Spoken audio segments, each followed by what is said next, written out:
Do, do, do, do.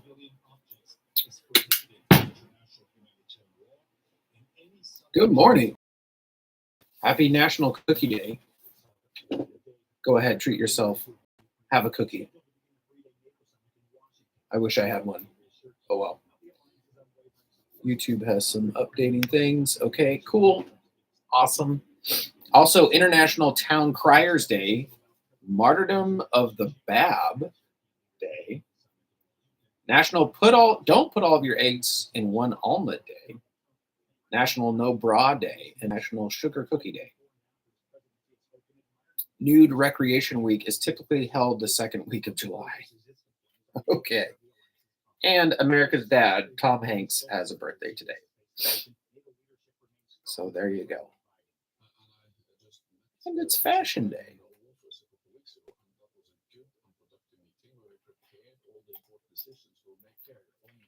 Okay. Is Meddlers. John Rogers, Auburn Fire Chief. Oh, that seems timely. Placer Nature Center Dinosaur Days. Prehistoric creatures. What? Placer Nature Center. 3-day camp. Ages 6 to 12 years. Dinosaurs are everywhere, not just in the land, but in the sea. PlacerNatureCenter.org. Oh.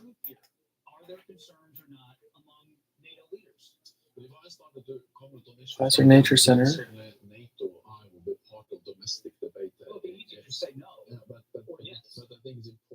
Summer camp. June 11th through the 13th.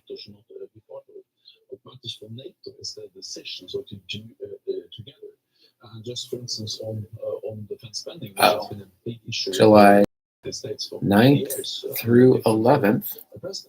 Dino Days, Prehistoric Creatures.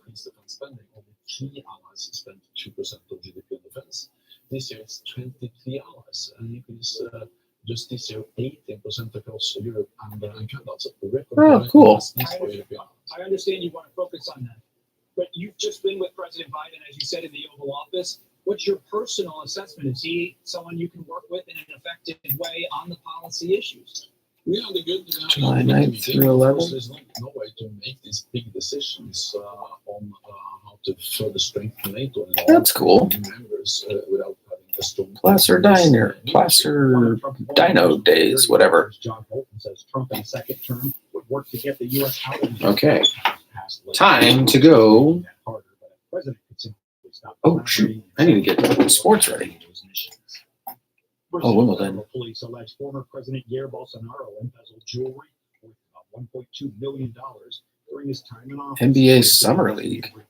Monday, the Supreme Court. What? Bolsonaro was indicated last week charging embezzlement, asset laundering, There's a Summer League in connection with a luxury jewelry from Saudi Arabia. The investigation is pressure on the far-right leader who governed in 2019 to 2022 before losing his re-election bid to Luis Inácio Lula da Silva.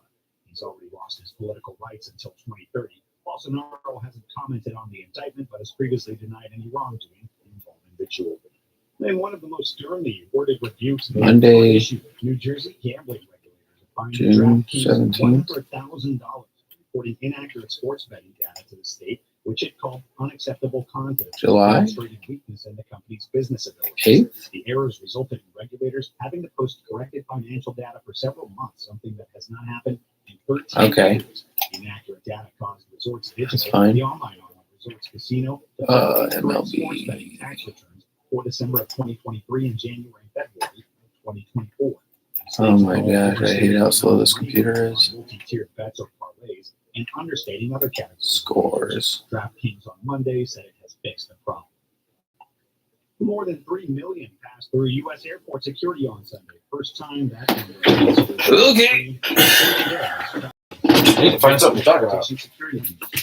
The record, which is widely predicted to happen, topped the June 23rd with 2.99 million screening passengers. 8 of the 10 busiest days in TSA's history have come this year. And in the sports ball news, we've got some sportiness and more sports and sports stuff. Travel costs, including airlines and hotel prices, have fallen significantly from Shell was 1.2% cheaper in May compared with a year ago, according to recent government inflation data. The costs have been trending lower since the beginning of the year.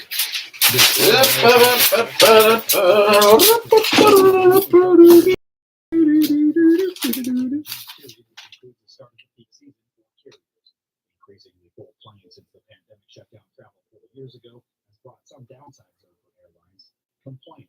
The Transportation Department said last week it received nearly 97,000 complaints in 2023, up from about 86,000 the year before. The department said there were so many complaints that it took until July to sort through the filings and compile the figures. That's about the highest number since 2020. So the teams were in attendance putting themselves to the test against one of the top programs in California. More travelers knew about their rights and the ability to file a complaint. Airlines receive many more complaints from travelers who don't know how or don't bother attendance. The government, but the carriers do not release those That's one of the top programs in California.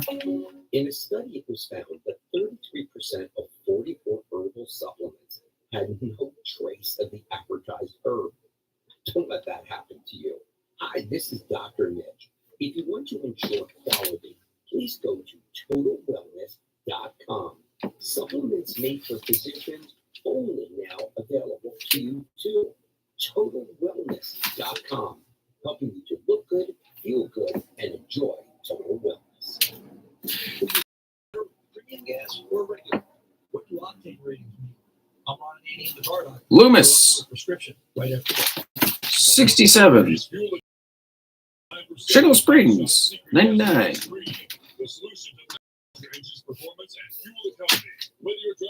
Powered by science. Gasoline Extreme is specially formulated with PEA to deep clean. Don't settle for an average driving experience. Upgrade to Hot Shot Secret Gasoline and go further on each tank. Order now. 1 minute, Adam. 1 minute. Hot Shot Secret. Powered by science. Today's modern vehicle, whether it's a car, SUV, or light truck, is designed. Teams in the Western region were in action over the weekend at the Robeline Center in Roseville at the Boys California Live, a high school showcase that is NCAA and CIF sanctioned to allow college coaches to connect with athletes. Several local teams were in attendance, putting themselves to the test against some of the top programs in California. Del Oro went 2-2 for 2-2 in 4 games, beating Corona Del Mar. Pack more cleaning power to their premium fuels than their regular one.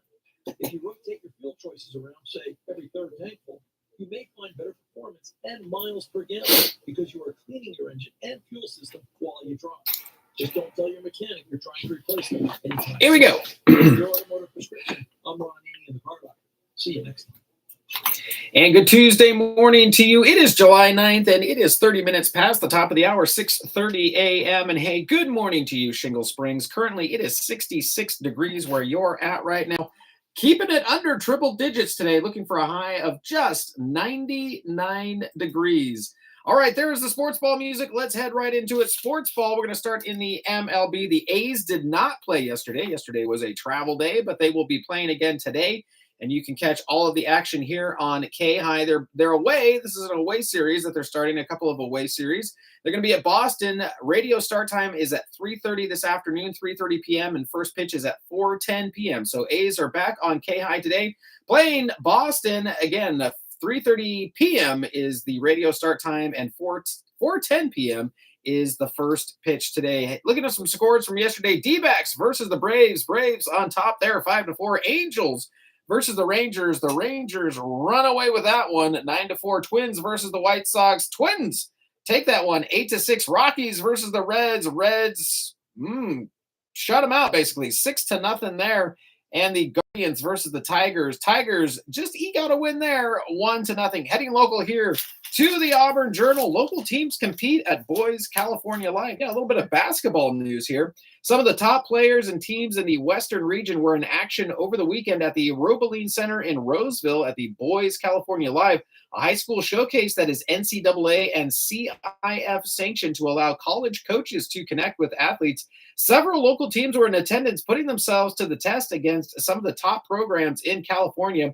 Del Oro went 2-2 in 4 games, beating Corona Del Mar and Berkeley, and dropping games to Buchanan and Amador Valley. Rockland High School found itself on the wrong end of some close games to start the tournament, falling to the state powers like La Miranda, St. Ignatius, and St. Paul in the first 3 games by a combined total of 14 points. The Thunder bounced back in their final game of the weekend, defeating Nevada Somerset 78-57 to salvage a win. So lots going on here locally. Basketball still happening, baseball, and all that good stuff. We'll be back with more right after this.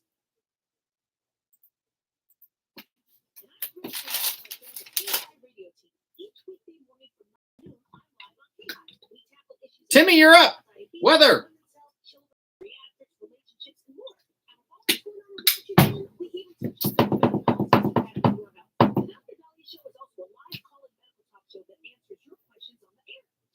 Dr. Dahlia.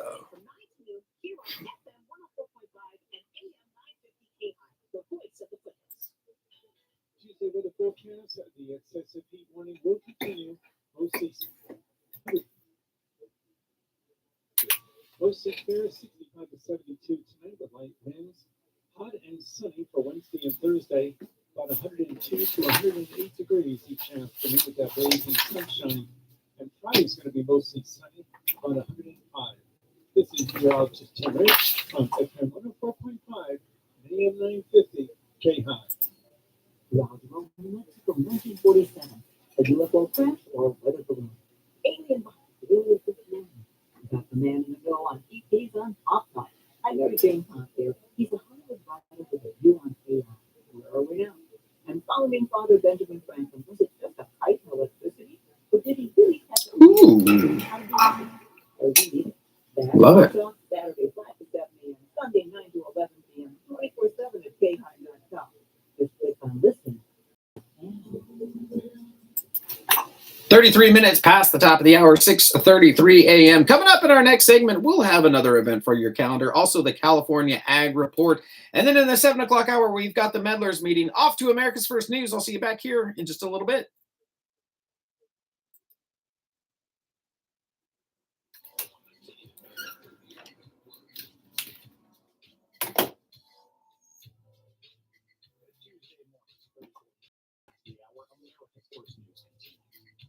A shooting at a block party in Detroit left 2 people dead and more than a dozen wounded, capping up violence for the weekend in the U.S. That also saw mass shootings in Kentucky and Chicago. More than 100 were shot in Chicago.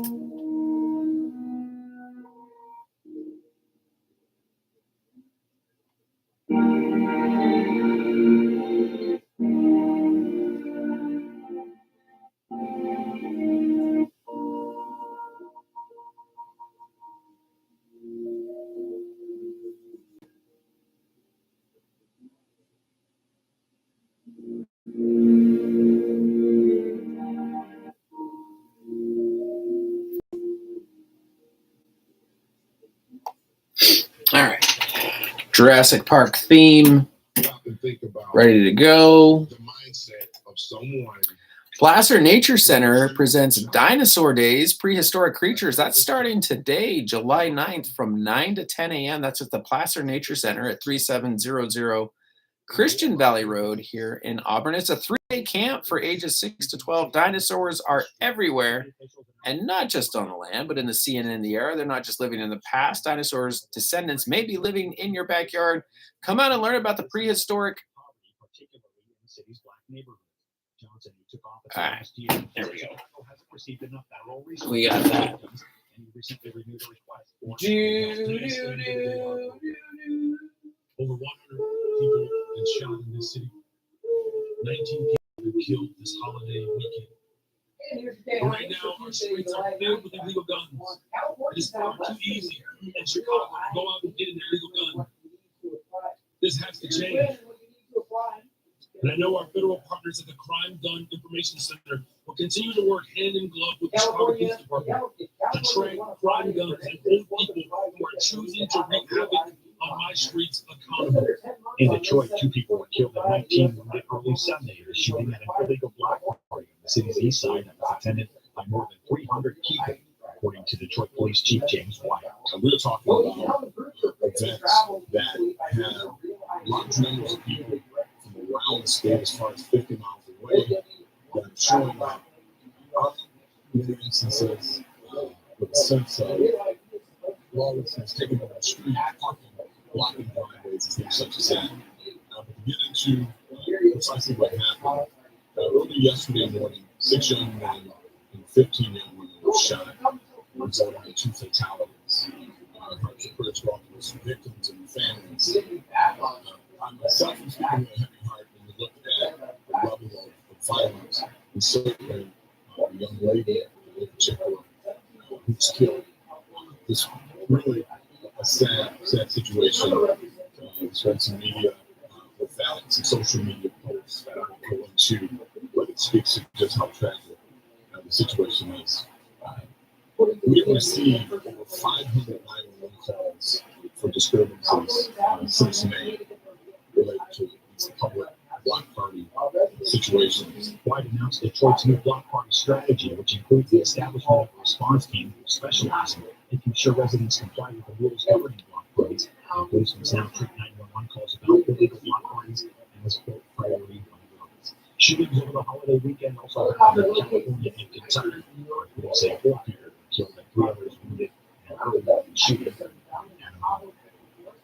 The Republican National Committee on Monday moved to adopt a party platform that reflects former President Donald Trump's position opposing a federal abortion ban and ceding limits to states, omitting the explicit bans for a national ban. For the first time in 40 years, Trump imposed his priorities on the RNC's platform committee as he looks to steer course, even while taking credit for setting up the 2022 reversal of Roe v. Wade by the Supreme Court.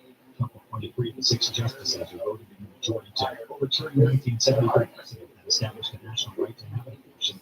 Democrats are betting that decision on those that follow will count as voters and voting Democrats. The entertainment giant Paramount will merge with Skydance, closing out a decades-long run by the Redstone family in Hollywood, injecting desperately needed cash into a legacy studio that struggle to adapt to a shifting entertainment landscape. It also signals the rise of a new power player, David Ellison, the founder of Skydance, and son of billionaire Larry Ellison, the founder of software company Oracle. The new combined companies value around $28 billion in connection with the proposed transaction, which is expected to close in September of 2025. Pending regulatory approval, a consortium led by the Ellison family and Redbird Capital will be investing $8 billion. Skydance, based out of Santa Monica, California, has helped produce major Paramount hits in recent years, including Tom Cruise films, Top Gun Maverick, installments of the Mission Impossible series. If the deal is approved, Ellison would become the chairman and chief executive officer of what's being built. An empty runaway boat speeding in circles on New Hampshire's largest lake was brought safely to a stop by a teenager who jumped aboard from a personal watercraft. Rich Bono, who captured the events on video, said he was on the dock Wednesday at Lake Winnipesaukee Smith Cove when he heard some commotion. What's usually a quiet no-wake zone. Bono later learned that the boat's operator, a sailing instructor, had reached into the water to pick up tennis ball used for teaching when one of the student sailboats tipped over and that man hit the motorboat's throttle, sending the instructor overboard and the boat into a spiral. 17-year-old Brady Procon hopped on the back of his neighbor's personal watercraft. They put alongside the runaway boat. Procon jumped onto it and cut the engine. Bono said in an interview Monday that Brady was. Turning to sports this morning, Reese Hines homered and doubled in his major league debut. Andrew Abbott pitched 7 innings of great, and the Reds beat the Rockies 6-0 Monday night.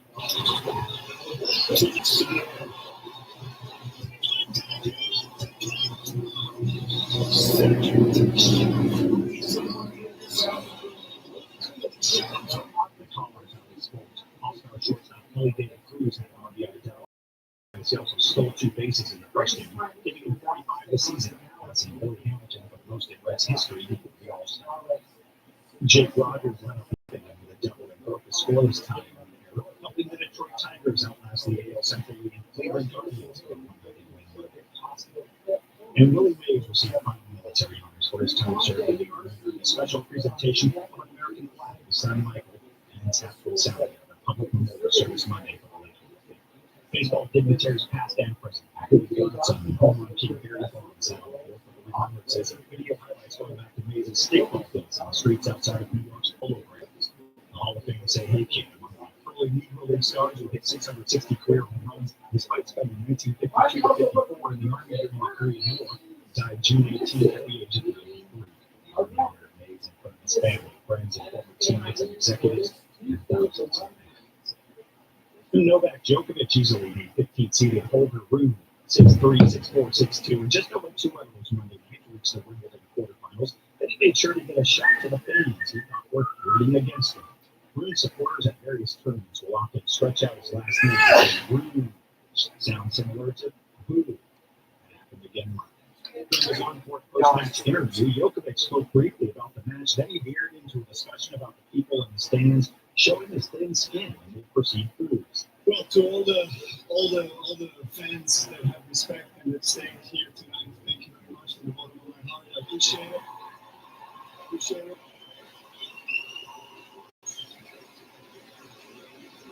And to all those people that have chosen to disrespect our flag player, in this case me, have a good night.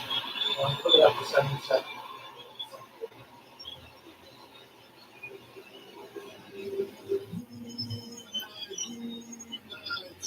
Very good night.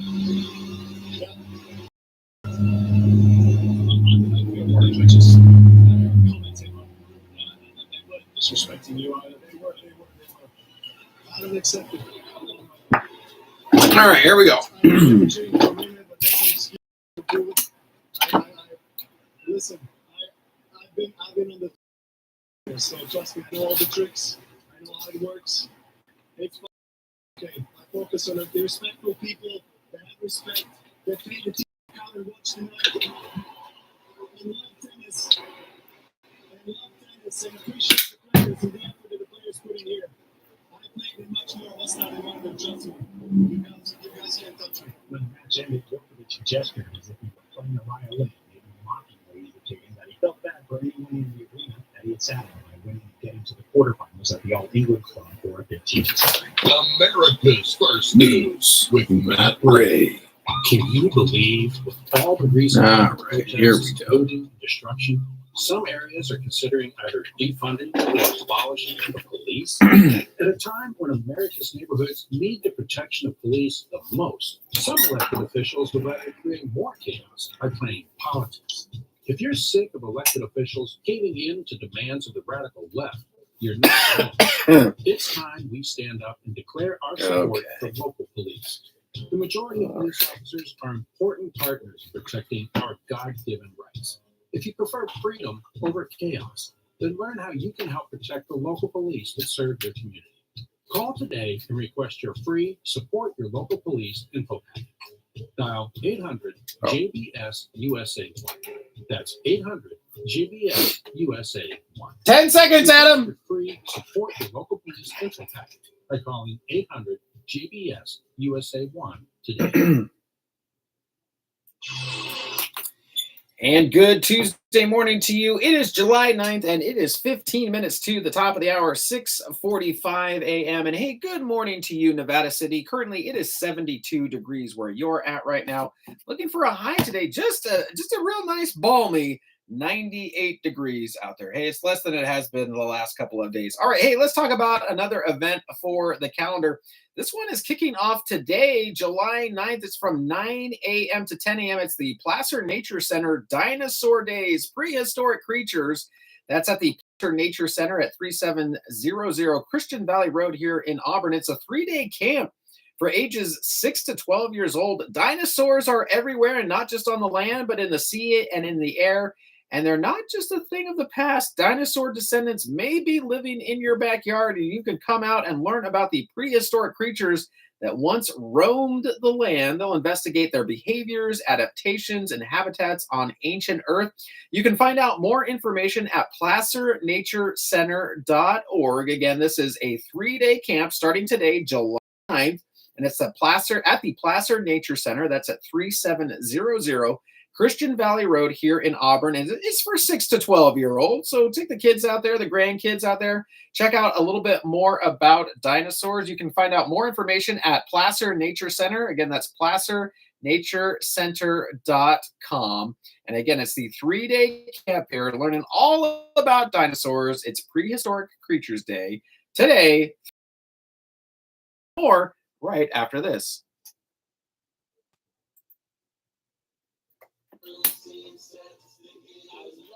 California. I love the mountains. I love the sunsets. I love the Join me every Saturday at 8 p.m. for Rewind, featuring the stars you grew up with. Oh, by the way, my name is Jimmy J. We've been for a long time. If you haven't heard the show yet, check it out. This Saturday, 8 p.m., Rewind on the Voice of the Foothills, AM 950, KAHI. With California Aggie Today, I'm Haley Ship. This is the Aggie Information Network. We are talking milk stats on today's program. I am Haley Ship. Our sofa is going to someone So we had a milk production needed report that delivery came out really, on really bad. Friday, and it kind of gives a glimpse at where we landed in May. And milk production for the total US went down 0.9% year over year. Whoa! A little bit below our expectations. See why I added it? Overall, we call the report fairly neutral. Why you added what? Taking into consideration the fact that markets have been pretty strong here. World delivery? Per mile. I don't know Oh. if this She's like, report I've came been as looking too for a much of sofa. a I surprise. can't ever Keeping get a a close truck. eye on I'm town far away. She said that there was around Where does she live? Highway 20? Over the April to May time period. With a lot of that growth coming in places like Texas and New Mexico, a place where we really haven't been talking about growth very much in recent months or in recent years. And something a little terrifying to me, cheese stocks are down. Inventories on the American cheese stock side of things were down about 4.2% year over year. So we're seeing a little bit of a slip in overall American cheese stocks. We've had opportunities to sell that cheese elsewhere, not necessarily putting it into the warehouse. Again, Kathleen Wolfley, ever.net. Did you hear that? That's the sound of great careers in agriculture, one of which could be yours.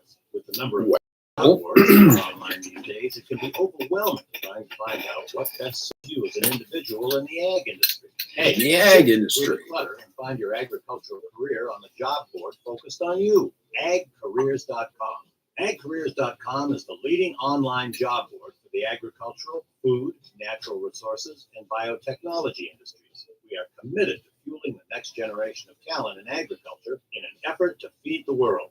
We understand and support the vast number and variety of careers possible in the industry, from welders and biotechnologists, agricultural teachers, and software developers. The time to work in agriculture has never been better, with nearly 6,000 career opportunities available on agcareers.com. An opportunity for you is out there. Search for your future today on agcareers.com. On the Ag Information Network, I am Haley Ship. 11 minutes to the top of the hour, 6:49 a.m. Coming up in the next hour, we are going to have the Auburn Meddlers meeting. That's right, the Chamber of Commerce meeting happening right here. Always interesting to hear what's going on in the city, in our county. Also, who's today's special guest speaker? We will find out together. Off to America's First News. We'll see you back here at the beginning of the next hour.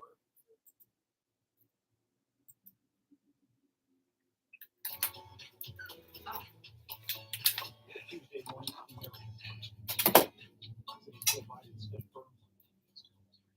drop his re-election candidacy and call for an end to the inter-party drama that's torn apart Democrats since his dismal debate performance last month. As key lawmakers express support for him to remain in the 2024 presidential race.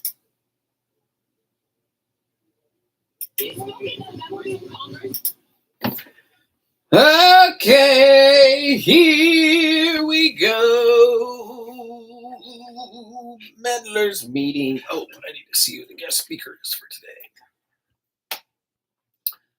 John Rogers, Auburn Fire Chief. Topic, TBD.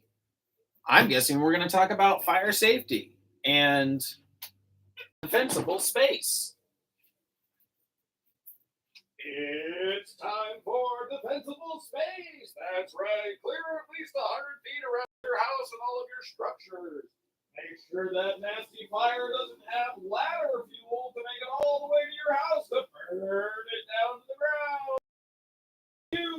You could save your own house only today.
Okay.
probably do. Our label maker is a store thing, right?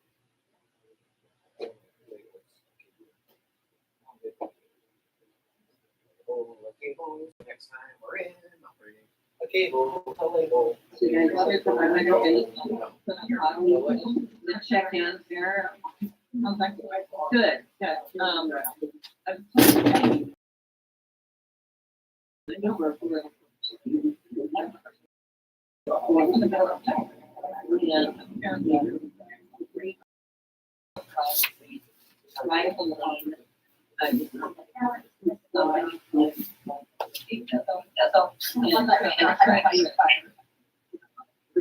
So where they were able to complete and like to make it progress. But I didn't provide down the helicopter them in. I would start working on it.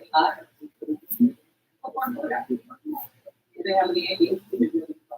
I know they were going to be looking at that. I'm like, if it was Illinois, there's nothing but any other places. Yeah, they were going to be talking to the law enforcement forest service. Of course, they're leading on the incident, and so I don't have as much intel. It's not like I know people like it. Yeah. No. Sheriff, what do you know? What do you know? Oh, of course, it was my dog.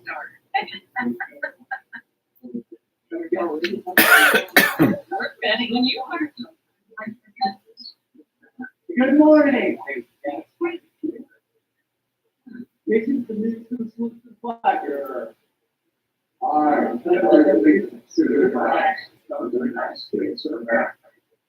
We resolve which stands one nation under God, indivisible, with liberty and justice for all.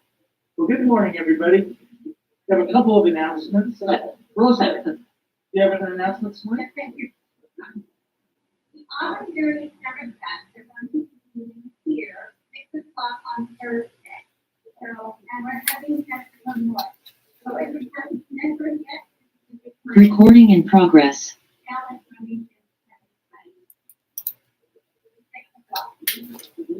yes. Yeah. If you want to keep my knowledge from the Sunday, the honor and target is the first review. And our speaker tonight is a team from Lieutenant Auburn that spoke here about that on scams and how to avoid them. So if you know any of the responses, you're going back. Thank you. And Rachel, you have an announcement. Thank you. I just want to let you all know that I have decided to run for election and I officially launched my campaign. So that's exciting. Just probably like most council members, things in government take a while to get through, and there's a lot of exciting things happening at the city with our general plan and our relationship with our staff and engagement and things like that, that I just really want to continue to move forward, get to a certain place, and we're not quite there yet. So I'd be happy to come back when the election gets closer to talk to you all about that. Thanks. And with that, Rachel, if you'd just like to go run in, how are things in the city? Things in the city are 2 minutes past the top of the hour, 7:02 a.m. here at FM 104.1 AM 950 KAHI, voice of the foothills. If you're just joining us, it is the 7 o'clock hour, and we are going to go ahead and head on over to the Auburn Meddlers meeting, the Chamber of Commerce meeting that we head over to every Tuesday during the 7 o'clock hour. We're starting off with updates from the city from Mayor Rachel Riddell Harris. Let's go there now.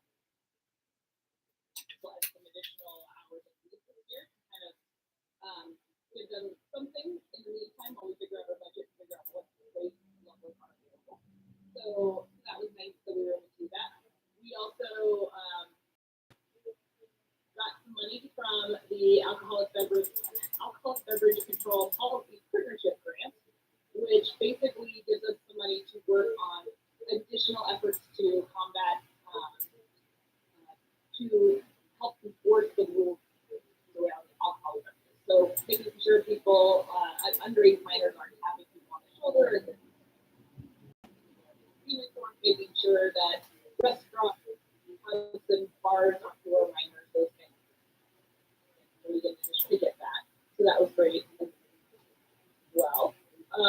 Made an amendment to one of our service agreements to help fund or help to use the grant we got for $400,000. We are putting in $100,000 to pair with that in order to put money into our bike and pedestrian plan to fully bolster that up. That was something we really heard during the general plan, is that our community wants to be able to do more biking and walking and feel more connected to the different parts of our community.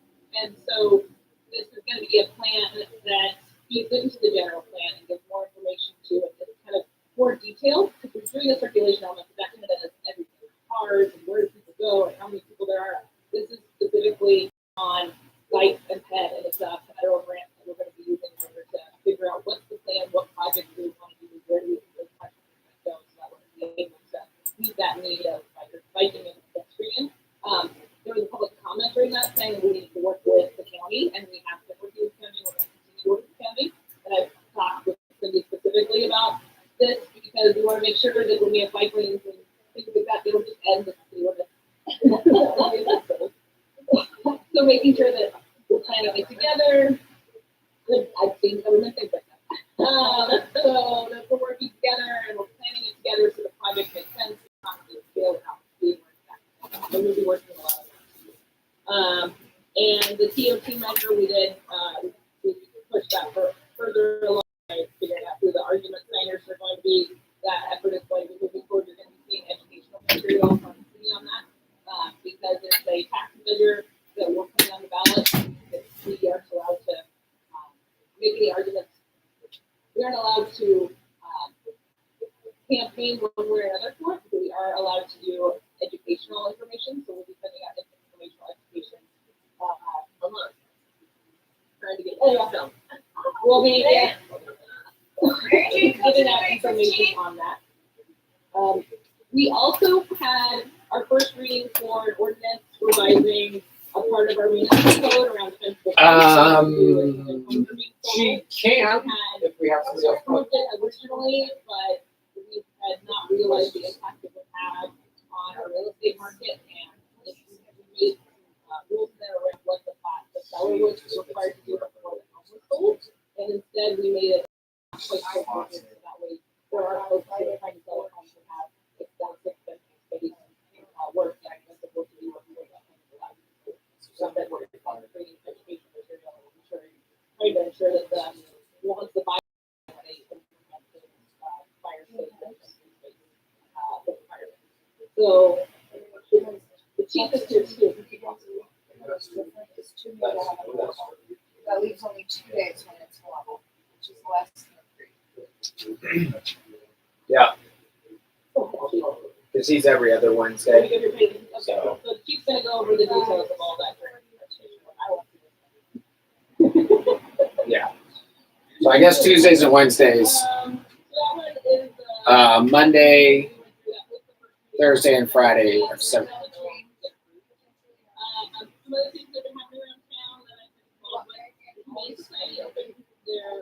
Might as well. Yeah. We'll have Mary Jane on in the 8 o'clock. Unless the Friday person says, I can only do after 8. And then. Perfect. Okay. Perfect. Okay.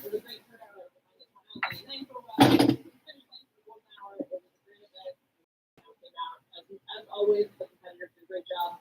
They're going faster than they've ever gone before and finishing really quick. So it's always a great event out there, even though it's been hot.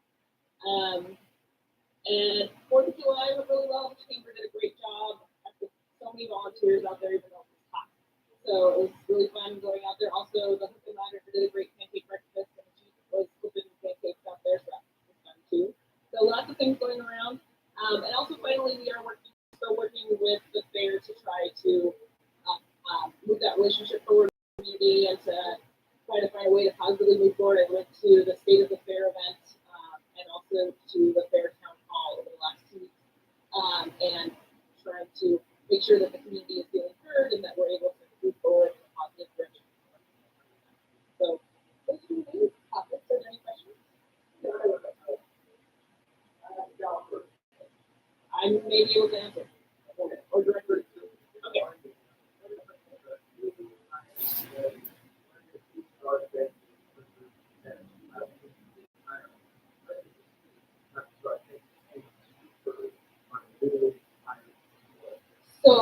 from the beginning, you're paying.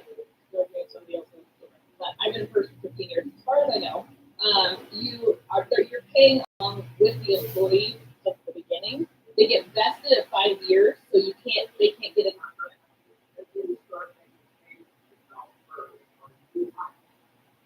as soon as they're hired.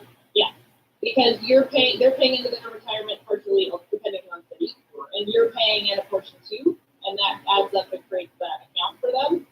At 5 years, they're vested, and that means they can take retirement. Before that, they're not vested. No one's allowed. You can't buy more time anymore. Yeah, you haven't been able to since I started 15 years ago. I've never been able to buy time. It's never been offered.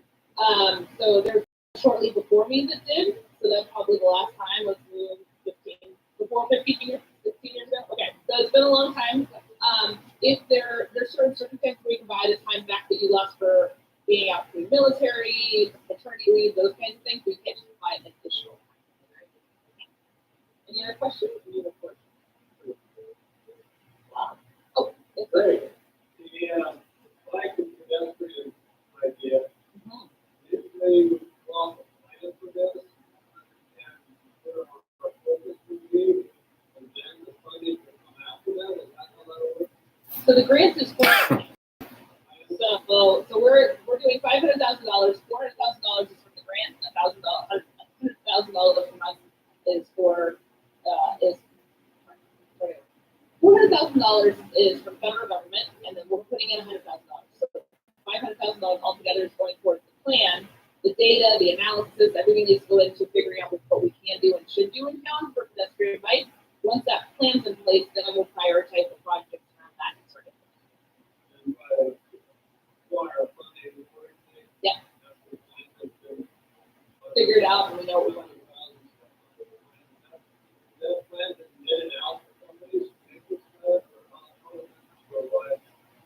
So the numbers arrived at because that's the grant given. So we're gonna try to get as much as we can for the money that we have. We did an RFP for the circulation element, and we decided to not circulate. We have to go and check with Jonathan, but I know that this item in our chemical packet, the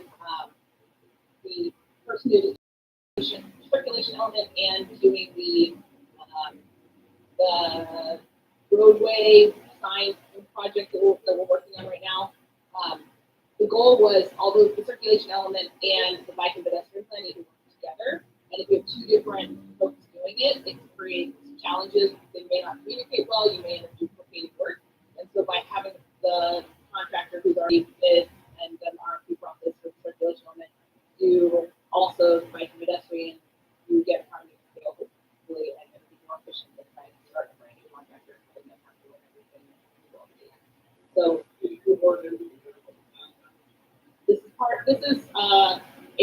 this will feed into the general plan and help the general plan to be more specific and give more information around bike. So when the general plan's done, this will be done and all pieces will kind of fit together. And then that will all go through the planning commission and council. I know, government takes a lot. And there's a lot of people.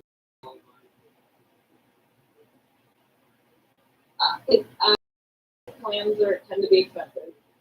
However, working in government, I found that when we feel it and don't do a plan, that we end up spending more money and being less efficient. So it's challenging. Any other questions? Thank you very much. Thank you. Good morning, Cindy. How are you? Good morning. It's still hot. It's toasty, but maybe a little cooler today.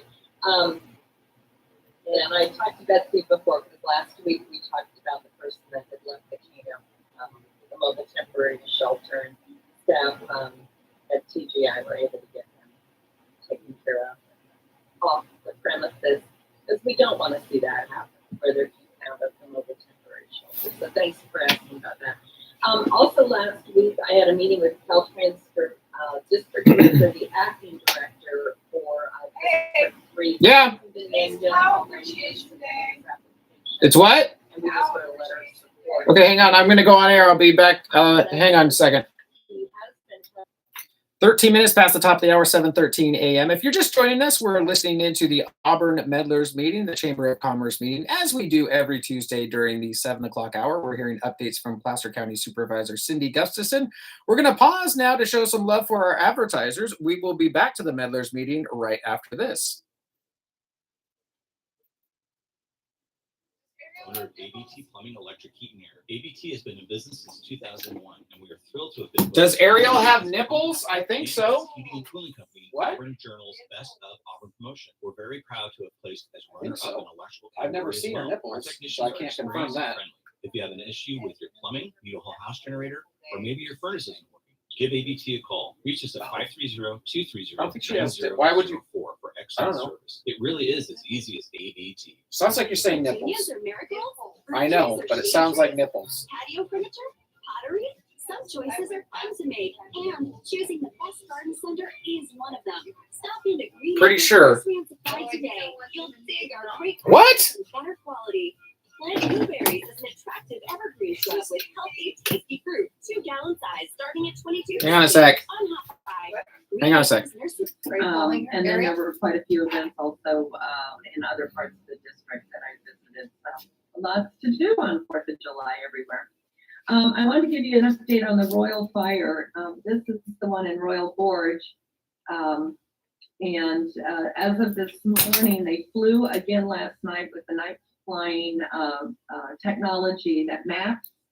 And it's still at 170 acres, which is holding where it was yesterday with all of the work the crews, the aerial work the crews did. The terrain is it's being called extremely rugged and steep. And looking at some of the mapping that we have through our GIS systems, there are sheer cliffs in that vicinity, and I hiked it. I haven't been out there before, but they're very concerned about the safety of personnel on the fire. Forest Service is the lead on the incident, but we are in unified command with CAL FIRE, and our sheriff's office has their mobile command center up there at the Soda Springs area. Come back. But investments have paid off for our county, and having the Forest come back Service sometime, y'all. repeatedly thanked Not come back right now. me which was for the whole board of supervisors for supporting the sheriff in the acquisition of that mobile command vehicle. And 16 minutes past the top of the hour, 7:16 a.m. here at FM 4.5 AM 950 KAHI, voice of the foothills. If you're just joining us during the 7 o'clock hour on Tuesdays, we head over to the Meddlers meeting, the Auburn Chamber of Commerce meeting. We're hearing updates from Placer County Supervisor Cindy Gustafson right now. She is updating on the Royal Fire happening out there. Let's go back to the meeting now. technology right in that vehicle.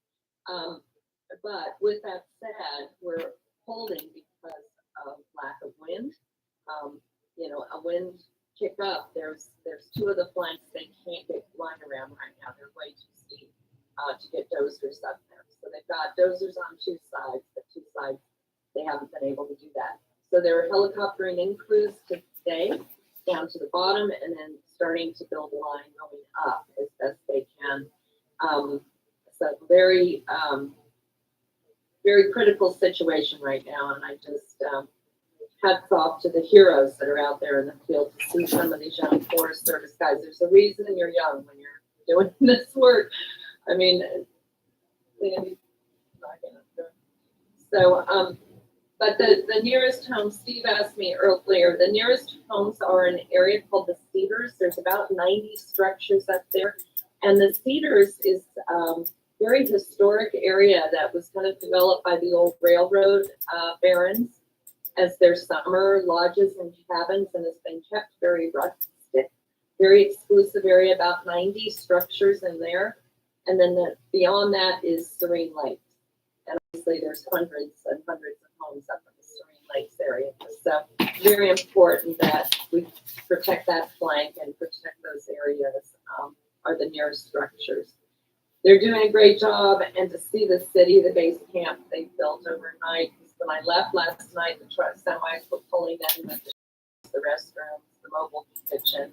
This morning, the tables are set, and when the crews come off, there's breakfast, and I know, Chief, you've been to those fires and seen what goes into serving the number of crews and making sure they're fed and taken care of. We are keeping a nighttime hoist helicopter available because crews are in such dangerous terrain in case anybody slips and falls or if there's any issue that they need to get them out overnight. They were able to find the hikers. I think you all heard that. And search and rescue went in and hiked out with the hikers to make sure they got out. And so those young men, I think they were all young men, were taken out. Same?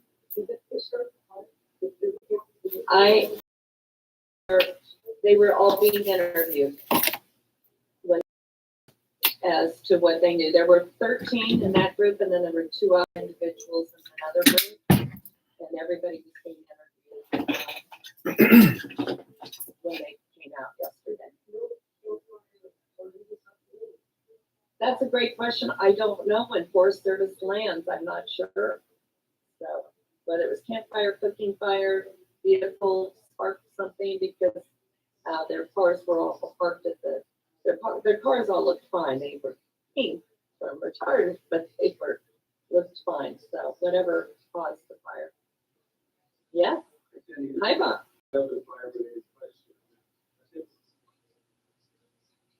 My voice will come back to the answer, but as a resident, long-time resident of the Tahoe area, when you assess the residents' business efforts to create the physical space, the standards that come to know that are appropriate, when you assess each wise in Tahoe, that you were halfway there, third of the way there, all the way there, or we need to crank up the infrastructure for residents. In the Tahoe area, I think we're ahead of where we might be in this area of Serene Lakes, and well, not Serene Lakes so much, but some of the outlying areas between here and there, right? That's where I see the need for a lot more investment, but a lot of that's federal land. And so it backs up to people's homes and areas. And so that's part of the challenge. But being in the Blue Canyon area a couple of weeks ago and doing a tour of the one of the new 40-acre Conservation League's projects, those homes are absolutely surrounded by dense forest. And so I haven't seen as much work there. In the Tahoe Basin, most of the special districts and communities have passed special taxes to have additional chipping crews and defensible space efforts taken care of. So those areas that Congress isn't far winterly, but it's more dense and more risk higher, to put it that way. I suppose there's an equation at some point, if I owned a home up there, that the cost would be so great to make it fire ready that I might give up. I think that's that's tough questions. 7 in the morning, but well, I've had a barbecue at a neighbor's house, and they have to take down 11 trees, and the quote was $13,000 for those 11 trees, which seemed reasonable to me, but nonetheless, if you have $13,000 bill that you've got to take down, she's just trying to get other quotes because she's a single woman.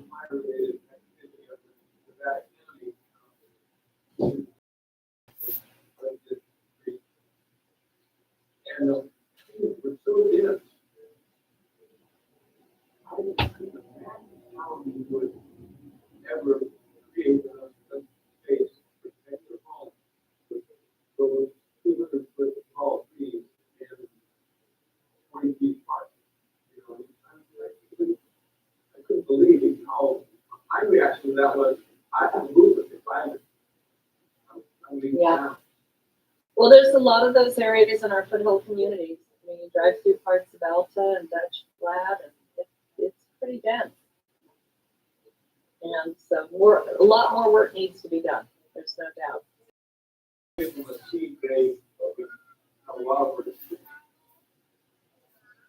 Yes. I haven't even got to half my report yet. Let's talk fire. Are there any updates from our insurance commissioner that's going on in our fire industry? I haven't heard anything. Recently, but I do have a meeting with former insurance Jones on Friday in Sacramento. He's got some ideas. He wanted to meet with me and talk about those ideas and what we can do. So Ray, the insurance commission, the governor, has put some legislation in front of the legislature to change the formulas in which they look at insurance policies and companies, and they go to present their quotes. They quoting new policies. It could be more advantageous for the insurance carriers so they can cover the cost, the true costs of providing insurance.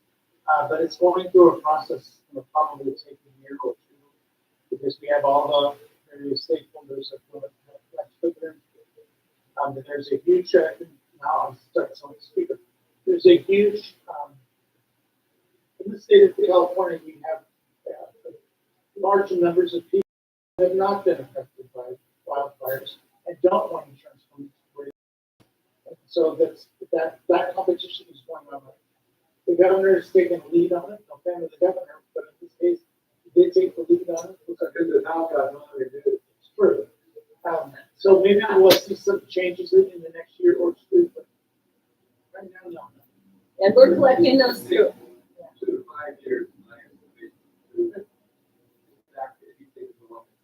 Not going to happen right away. You've got to change the law, you've got to sell new policies. The rollout was very slow, but hopefully it will be in a better place. Well, right now, the market is collapsed. So we don't have very few options. Very few in that.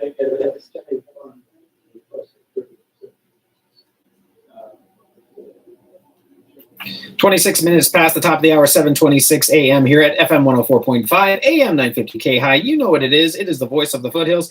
If you're just joining us, we are listening into the Auburn Meddlers meeting, the Chamber of Commerce meeting, as we do every Tuesday during the 7 o'clock hour. Right now, we are hearing updates from the county, from Placer County Supervisor Cindy Gustafson. Let's go back to the meeting now.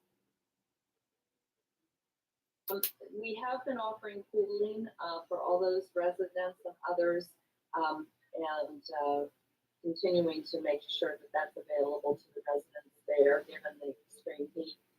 We also opened our libraries for extended hours during this the most recent heat wave. Huh? No, we had Rockland, Auburn. Yeah, the Auburn Library. Correct. That's the only one the county did. I don't know if the city had. We haven't seen more of a demand for that, and if it gets to be that there's not enough room, then we'd be happy to find other rooms. And I'll get the report today. I didn't write down the numbers yesterday. I heard it.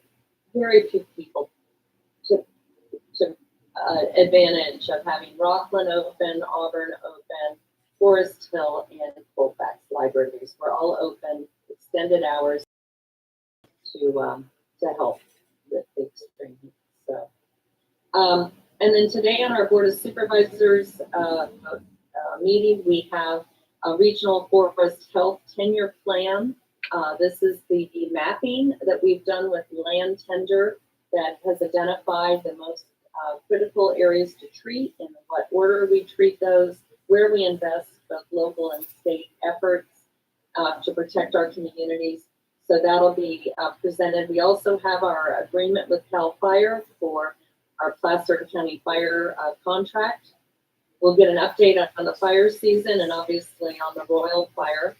We'll also be considering a contract for professional services to continue Placer County Visitors Bureau, Visit Placer. Proposed dissolution of the Meeks Bay Fire District and consolidation into the North Chaco Fire Protection District. This has been about 15 years coming. my son worked for him that whole time, and we always wore a North Tahoe Fire District patch, but he'd be stationed at East State Fire. So they've been operating this one for many years.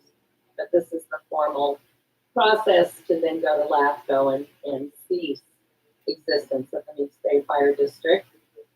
And then we have a services agreement amendment for the HHS building.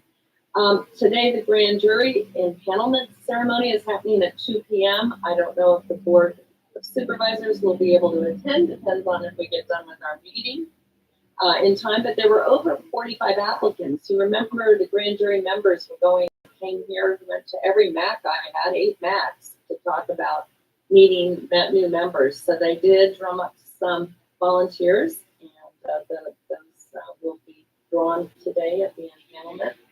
And then I did want to mention, you talked about the scams from Plaster Protect. I had a meeting with the Deputy DA in charge of Protect.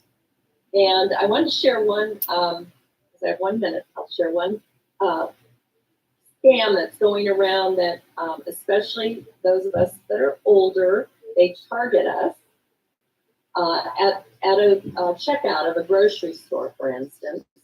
The individuals will watch the PIN number that you. They will drop some cash on the ground next and say, "Oh, it looks like you dropped some cash." You'll pick up. They'll hand you the cash. You'll walk to your car, and they'll approach you with the card and say, "Oh, that turned out to be my husband's cash. Will you give it back?"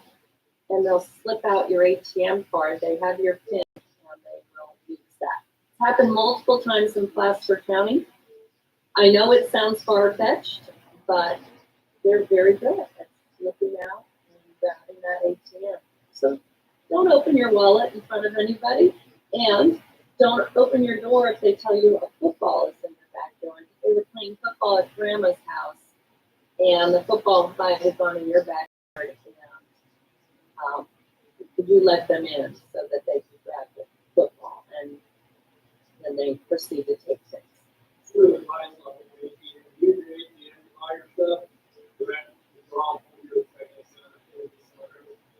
I changed that because I didn't like the idea of my PIN over out there. It's 50 miles of credit cards. And then I need my ATM. So, well, your program will be very interesting because she has lots of those stories of how they're taking advantage of it, especially our senior community, and what they're doing. So, good idea. Anyway, any questions? You've already peppered me. And it's 7:31. Thank you very much.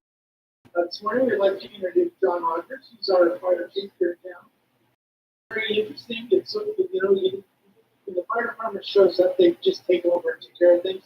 This morning, I'm setting up the room. John shows up. He took over the room. He set up all the chairs. I mean, with the technology and.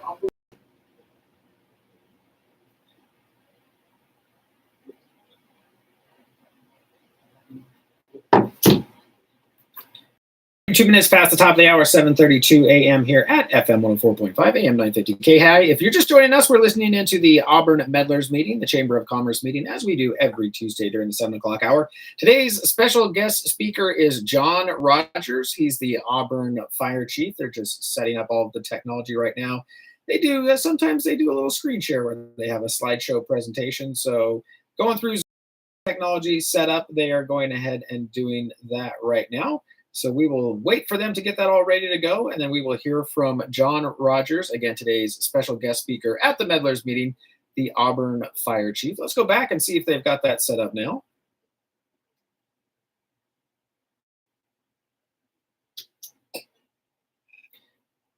And while they're setting this up, we'll go ahead and go commercial, and we will be back right after this.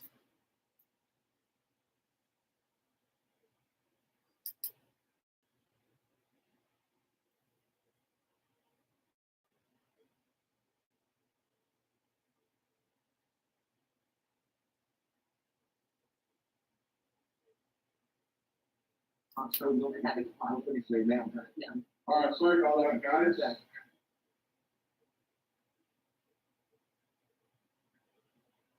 So I'd like to just thank Steve for inviting me here. It's kind of an honor to be invited to this long-standing group. I've watched 5 FM, AM 950. 34 minutes past the top of the hour, 7:34 a.m. All right, looks like they've got all the technology worked out. Let's head back to the Meddlers meeting where we're hearing from today's special guest speaker, John Rogers, Auburn Fire Chief.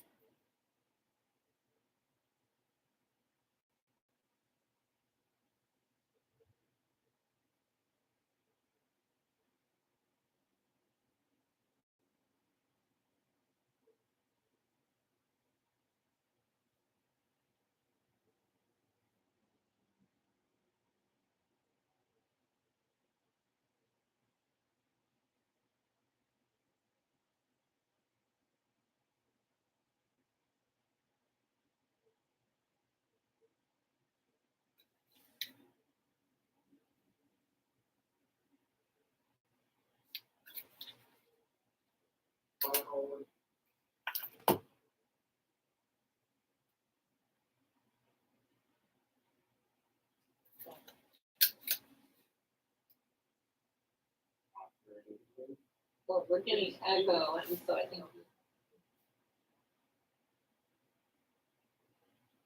How about that?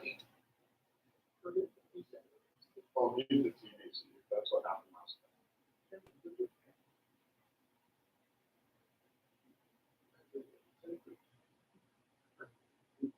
All right, so to kind of talk about what we use to fulfill our missions, our fire stations. We operate three at home. Station 1 is located on High Street across from the Old Salvation Army or Old Town Pizza. Station 2 is located in downtown, or excuse me, Old Town. That's our Scout Fire Station. And then Station 3 is located at the corner of Auburn Folsom Road and Maydew. And we serve approximately 14,000 residents. And as of 2021, okay, got that all worked out. Are $3.1 billion. So, Station 1, 56 years old. Station 2 is 50 years old. Station 3 is 33 years old. Fire stations for the City of Auburn Fire Department, 46 years. And to put that into perspective, we only have 2 firefighters that are rolled in our fire stations. Well, thank you. Assessed value. So the actual value is probably it's probably more. That's just out of our CWP, our community wildfire prevention plan. We'll talk about fleet. So we operate 3 Type 1 engines. That's what we use primarily for structural firefighting. We have 2 Type 3 fire engines. The top right picture primarily used for wildland firefighting. The bottom left picture on the screen is our water tender. Obviously, that takes water to areas that aren't hydrated, where we have 1 pipe rescue, which is on the bottom. So we operate 3 command vehicles and 1 utility vehicle. Average age of our fleet is 18 years old. So just to put some of the costs into perspective for you, by the end of 2020, we took delivery of that Type 1 engine. That cost $770,000. City of Rockland is in the process of buying 2 similar fire engines. The cost now is over $1 million, and it takes approximately those fire engines to deliver. So the 2 other Type 1 fire engines, the picture on the top left is our newest one. The next newest one was manufactured in 2013 and now has over 100,000 miles, approximately 101,000 miles on it. And the oldest Type 1 that we're operating now was manufactured in 2004 and has nearly 150,000 miles on it. Put some perspective, the newest old Type 1 fire engine that we have, last fiscal year, we put $47,000 in repairs into that piece of equipment to keep it up and running. And then our Type 3 fire engines, the wildland, in the last 3 years, we've put motors in both of them at over 50 to maintain.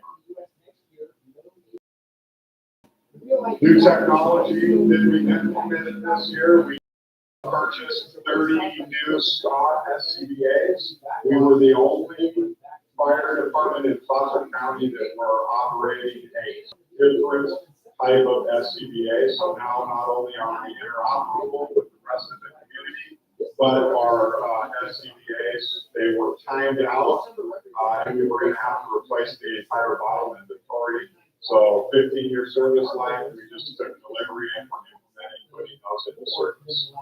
With that came our rig pack, rapid intervention team in the middle, and then we had to upgrade our fuel station so that we are able to fill our bottles with compressed air. So the clean and competitive when we go in tires. All right, so we use all of that stuff to respond to emergencies. So in quarters 1 and 2 of 2024, we've responded to 1,217. So that puts us on pace to do more emergency responses than we did last year. So in 2023, we responded to 2,372 incidents. So if you take the math, double that, do the math, will be calls in 2024. That averages 6.5 responses a day. And you can kind of see the chart on how it's progressively gone up. We have some little areas of decline, but if you look for the last 25 years, it's been a steady increase in our responses. I put a map on the left side. That's our 2024 incident plot map. And if you look, there's a line right about here on the screen. That's Sacramento Street, or excuse me, Pacific Avenue. Everything south of that would be where Station 3 is located. That's about 10% of our calls or less happen south of Pacific Street.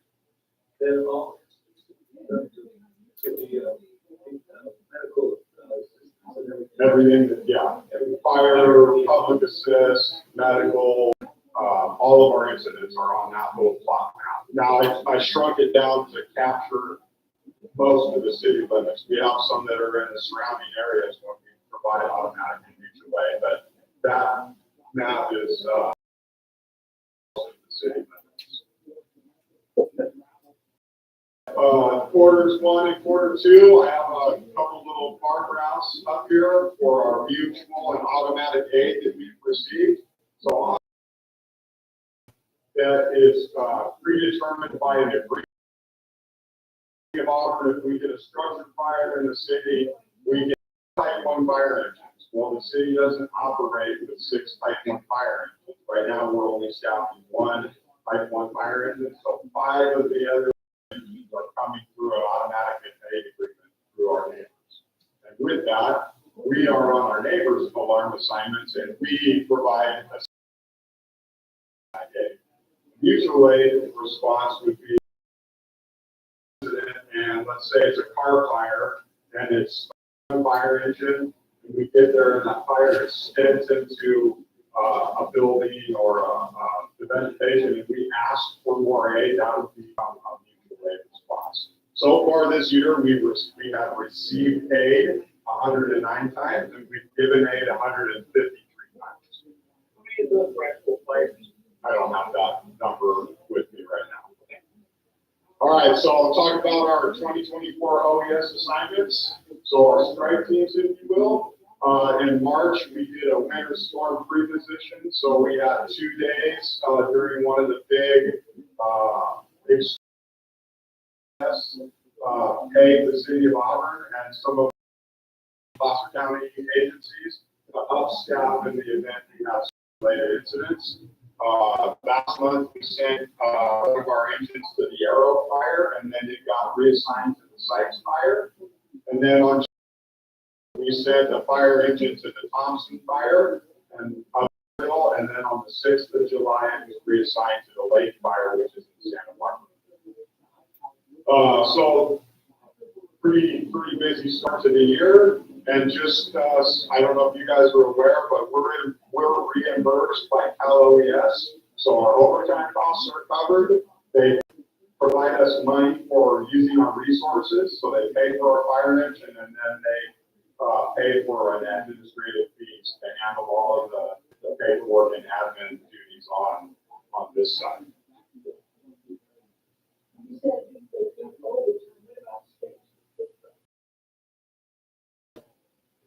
Let's see, the easiest when our fire engine leaves, that crew is on overtime. So the reimbursement rate covers, so there's no impacts to the city to send the resources down. Okay.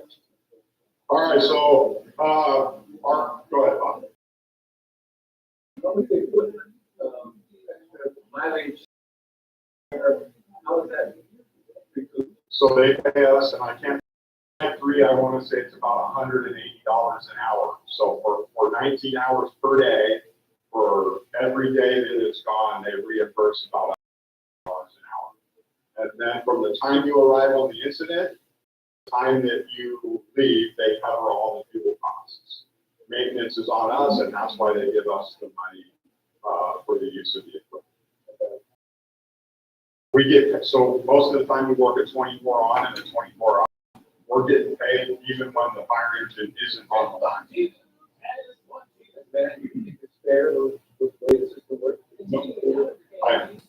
it's been years they've been doing it this way. It works out well.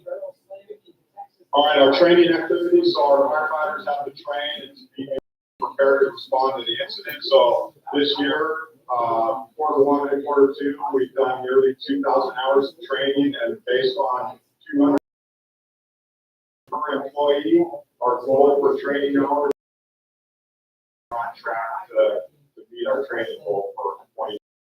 And then with that, our staff has obtained 12 certificates. So outside classes that they've attended, they've got 12 certificates with us.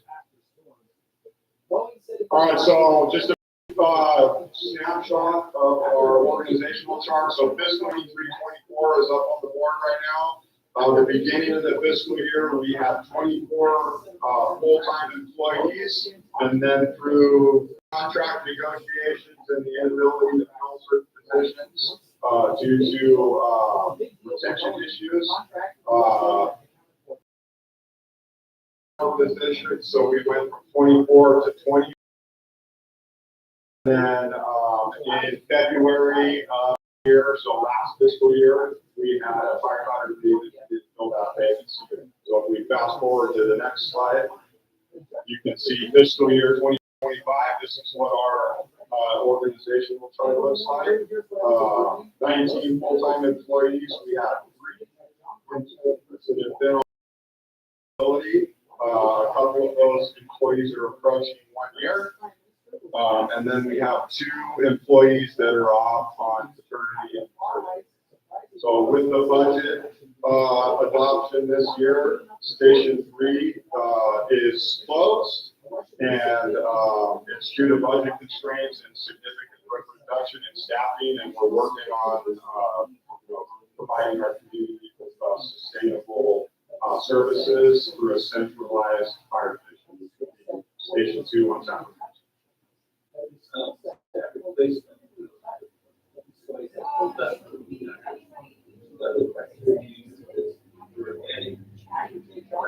As far as when we hire somebody in Philippines,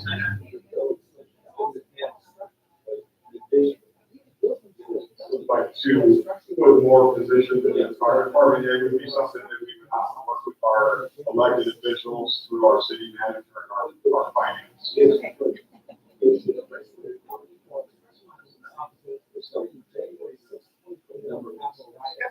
I don't have that. It's not identified.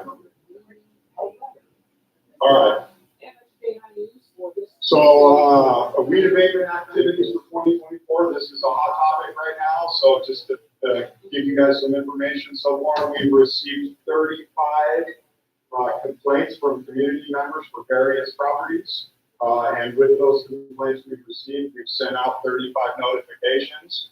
Of those, 12 have come into compliance, and we still have 23 outstanding properties that we're working towards getting them into compliance. So you guys know we received a complaint, we send out a letter, first letter, giving the people 30 days to come into compliance.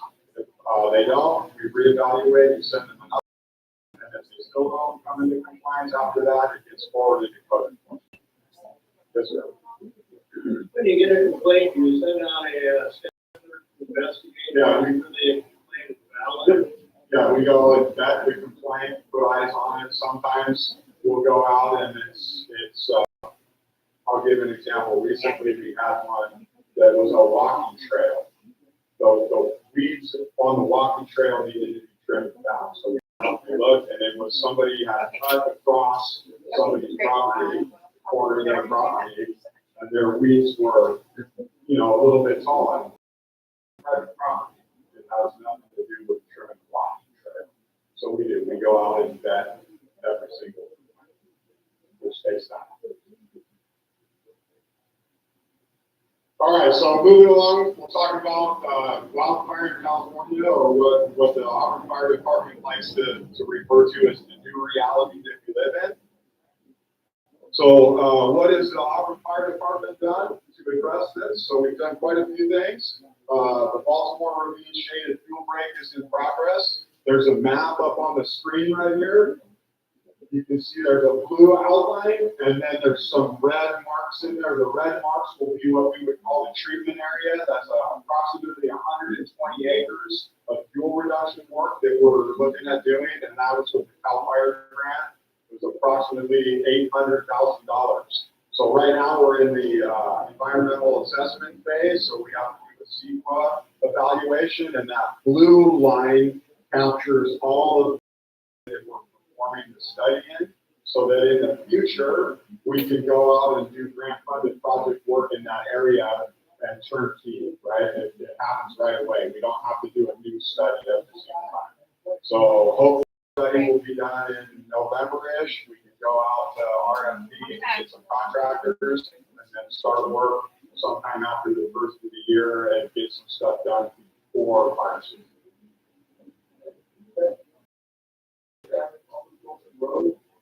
So you got Interstate 80 road.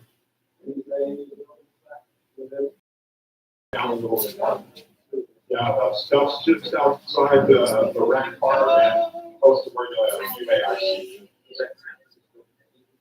So we've received the grant, but we're not able to do any work until we do the environmental study. They're working on it right now. So we have collected some release of liability forms, and the contractor is starting the process to go out. So we got to work with the property owners in that area. Wow. Bye. Got your keys? Well, 10 or 15 acres. Huh? There's private landowners. Yeah, I don't have the map with me, so I couldn't tell you exactly. And John, the majority of that is along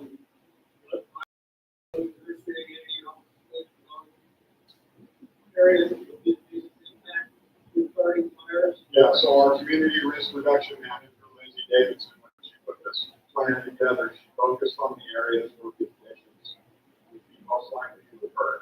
So along Interstate 80, along the UT Railroad right away, along this.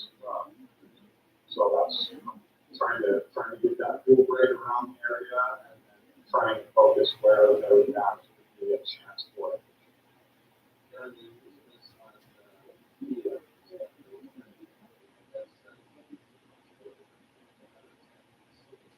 No, the Union Pacific, I actually just had a meeting with one of the Union Pacific representatives last week, and this week I'll be going out and evaluating some of their right-of-ways, and I have a follow-up meeting that I have scheduled next week, trying to get them to move forward on reducing their carbon.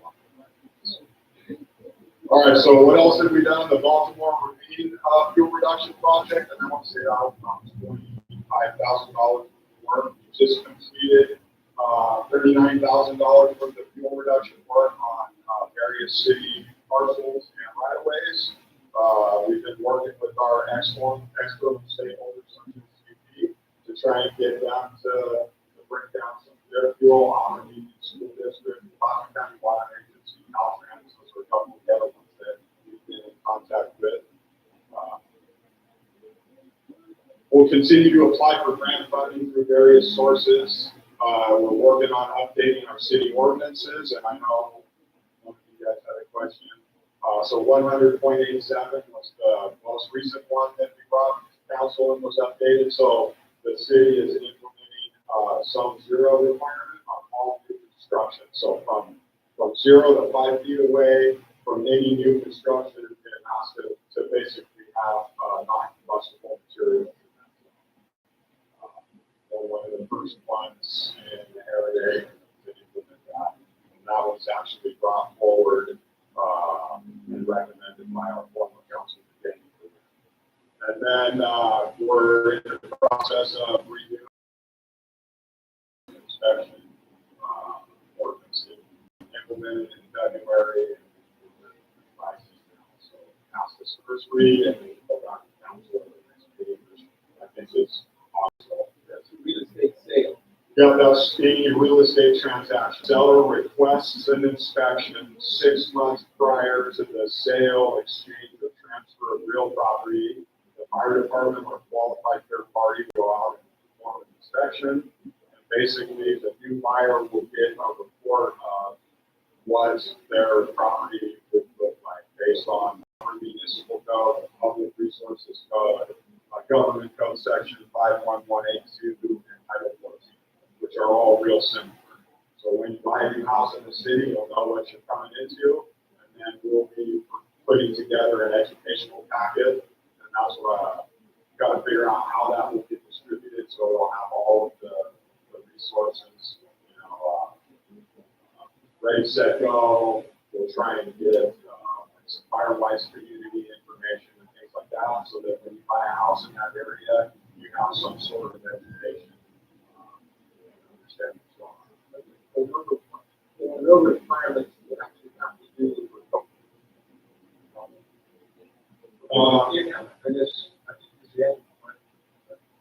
so there was originally we did have some requirements, but there was some issues with requiring people to do X amount of work. It could be $50,000 worth of tree work, like Cindy was saying, a whole bunch of tree work, and then we gave them a 30-day time frame to get it. So we backed off of that. We're going towards educating. So it seems like the issue Okay. So we have our fuel modification ordinance 100.87. So have all of the different requirements. So we are quite very one. I understand that. The city has the ordinance for 100 people. And it is clear that people are supposed to do it.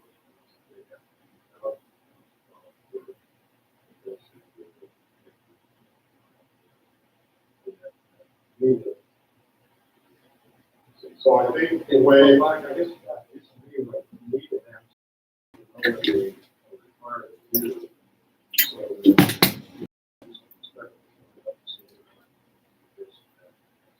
Well, so let me put it into this. So we're working on trying to educate our community through various resources in the next slide that I have, developing educational campaigns, partnering with our neighboring agencies and with the Greater Auburn Area Fire State Council to go out and provide our community members with education so that they understand what they have.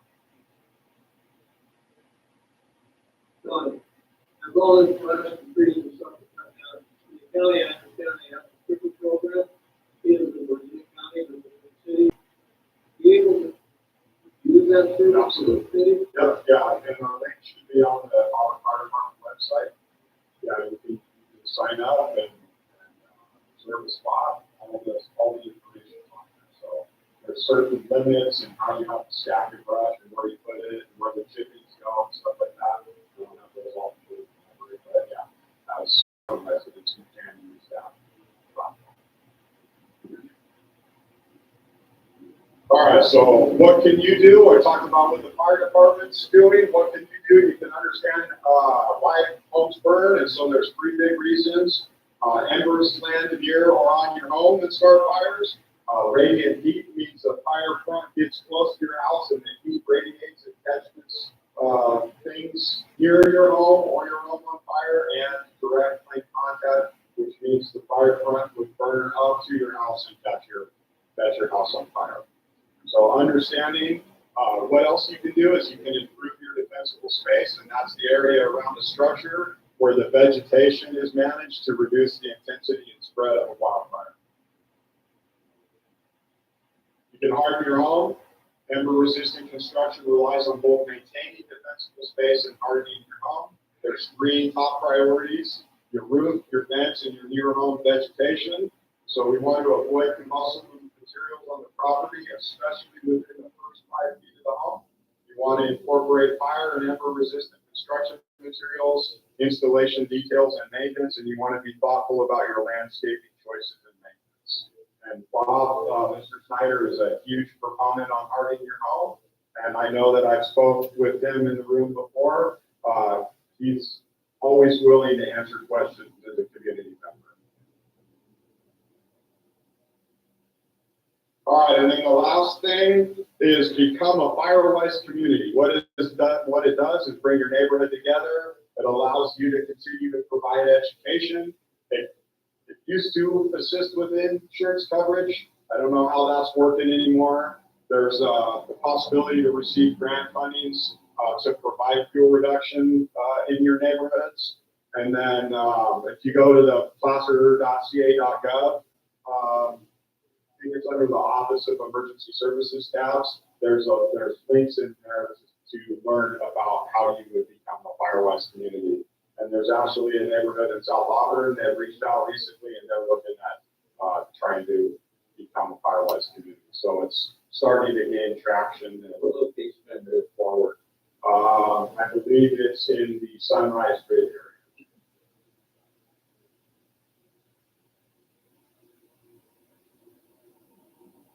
So that's what I have. I'm willing to answer any questions. I don't see any. Did I make my time? You did. Yeah. So I run a couple copies of our 2023 annual report. Leave those out on Facebook, and then order two. The report will be posted on our fire department website here soon, which will break down our emergency response. And 2 minutes past the top of the hour, 8:02 here at FM 104.5, AM 950 KAHI, voice of the foothills. If you're just joining us, we were listening into the Auburn Meddlers meeting, as we do every Tuesday during the 7 o'clock hour. We were listening to special guest speaker John Rogers, who is the Auburn Fire Chief, giving us a lowdown on all things that are fire-related here in the city. Lots of good questions going on there, back and forth dialogue. But hey, we are joining now in the 8 o'clock hour, getting the day started. I hope you are having a fantastic day so far. If you're walking outside, or if you've been outside at any point this morning, you're noticing it's a little bit cooler outside. That's right. It's just feels so much better. And I think maybe any other time of the year it would feel hot right now, but having these last couple of days, it is feeling real nice. We will check in here with meteorologist Tim Root here in just a little bit to see what our weather is looking like for the rest of today and this week. Also, just an update. We heard, if you heard in the Meddlers meeting, Placer County Supervisor Cindy Gustafson was giving us an update on the Royal Fire. Looks like we're at a 154 acres right now, so it looks like it's gone down a little bit from yesterday. They're working to keep it contained, get some fire crews there. You heard Cindy mention it. She said there are parts of the line of where the fire, it's in very steep gorges, and there's cliffs and drop-offs, some sharp drop-offs. So trying to get crews in there is a bit challenging, as is a lot of things back in the canyons and the gorges back there. So we'll keep an eye on that. Not as much smoke today, so that is nice. I noticed there was a lot of smoke yesterday morning coming in, not so much today. So we'll keep an eye on that, see what's going on there. I think about 5 homes have had to be evacuated, and there were some hikers back in the back there that Placer County Sheriff sent in their search and rescue team. Got those folks out of there that were near the fire. So far, everybody, let's just think good things, that this fire is not going to spread too much more, that the crews will be able to get a handle on it. And thank you to all our fire crews that are out there. doing the work out there, making sure they're keeping our community safe. We sure appreciate that as we are getting our day started here. Also, if today is your birthday, can I just say happy birthday to you? I hope you're having a fantastic day so far. The day is young. There's a lot more day to go. So I hope you enjoy all that it is. My cousin's birthday is today, tomorrow. Anyway, she's going to be coming, visiting our house. I actually have my family's flying in today. My sister and my brother-in-law, my little niece and my parents are flying in today. And we're going to have a little family get together for this week. So I'm super excited. I was kind of buzzing with energy this morning. I'm like, oh, I'm excited. I'm ready to go. Like, what's going on today? And I think, oh yeah, my family's flying into town. I haven't seen my sister in person and maybe even my parents in about a year. I think we all got together last July. So I'm excited to have them here, and we'll do some family things. We'll do I tried to order up better weather for them, gang. I almost felt like I have to apologize. Now they're coming from Kansas, where there's humidity, and so that's its whole thing. But I thought, well, it's a dry heat, right? Like it's only supposed to be 105 on Thursday. But they've lived here. My parents moved in 2020, so they've lived here all of their lives, so they know what it's like. They know what they're getting into. But I'm super excited for them to be here, and it's just a great day. It's a happy day. Grateful for my family. So I hope you're having a great day too. If it is your birthday today, you share your birthday with America's dad, Mr. Tom Hanks, born on this day in 1956. So happy birthday to you. Hey, let's find out what this week is looking like. For that, we turn it over to meteorologist Tim Root. Timmy, how are we looking out there right now? The forecast, the excessive heat warning will continue. Mostly sunny, near 100 today. Light south winds expected. Mostly clear, 65 to 72 tonight with light winds. Hot and sunny for Wednesday and Thursday. About 102 to 108 degrees each afternoon with that blazing sunshine. And Friday's going to be mostly sunny, about 105. This is meteorologist Tim Root from FM 104.5 and AM 950 KAHI. At McCullough's department store, you don't have to battle for a parking space. Parking is very close to the front door, and you don't need a membership card to get inside to do your shopping. McCullough's, Auburn's department store, has everything you need right now for the warmer weather: shorts, t-shirts, Levi's, those hand-free slip-on sneakers, and much more, all on sale. So save money, time, and gas by shopping at McCullough's in the Auburn Town Center right off the Valley.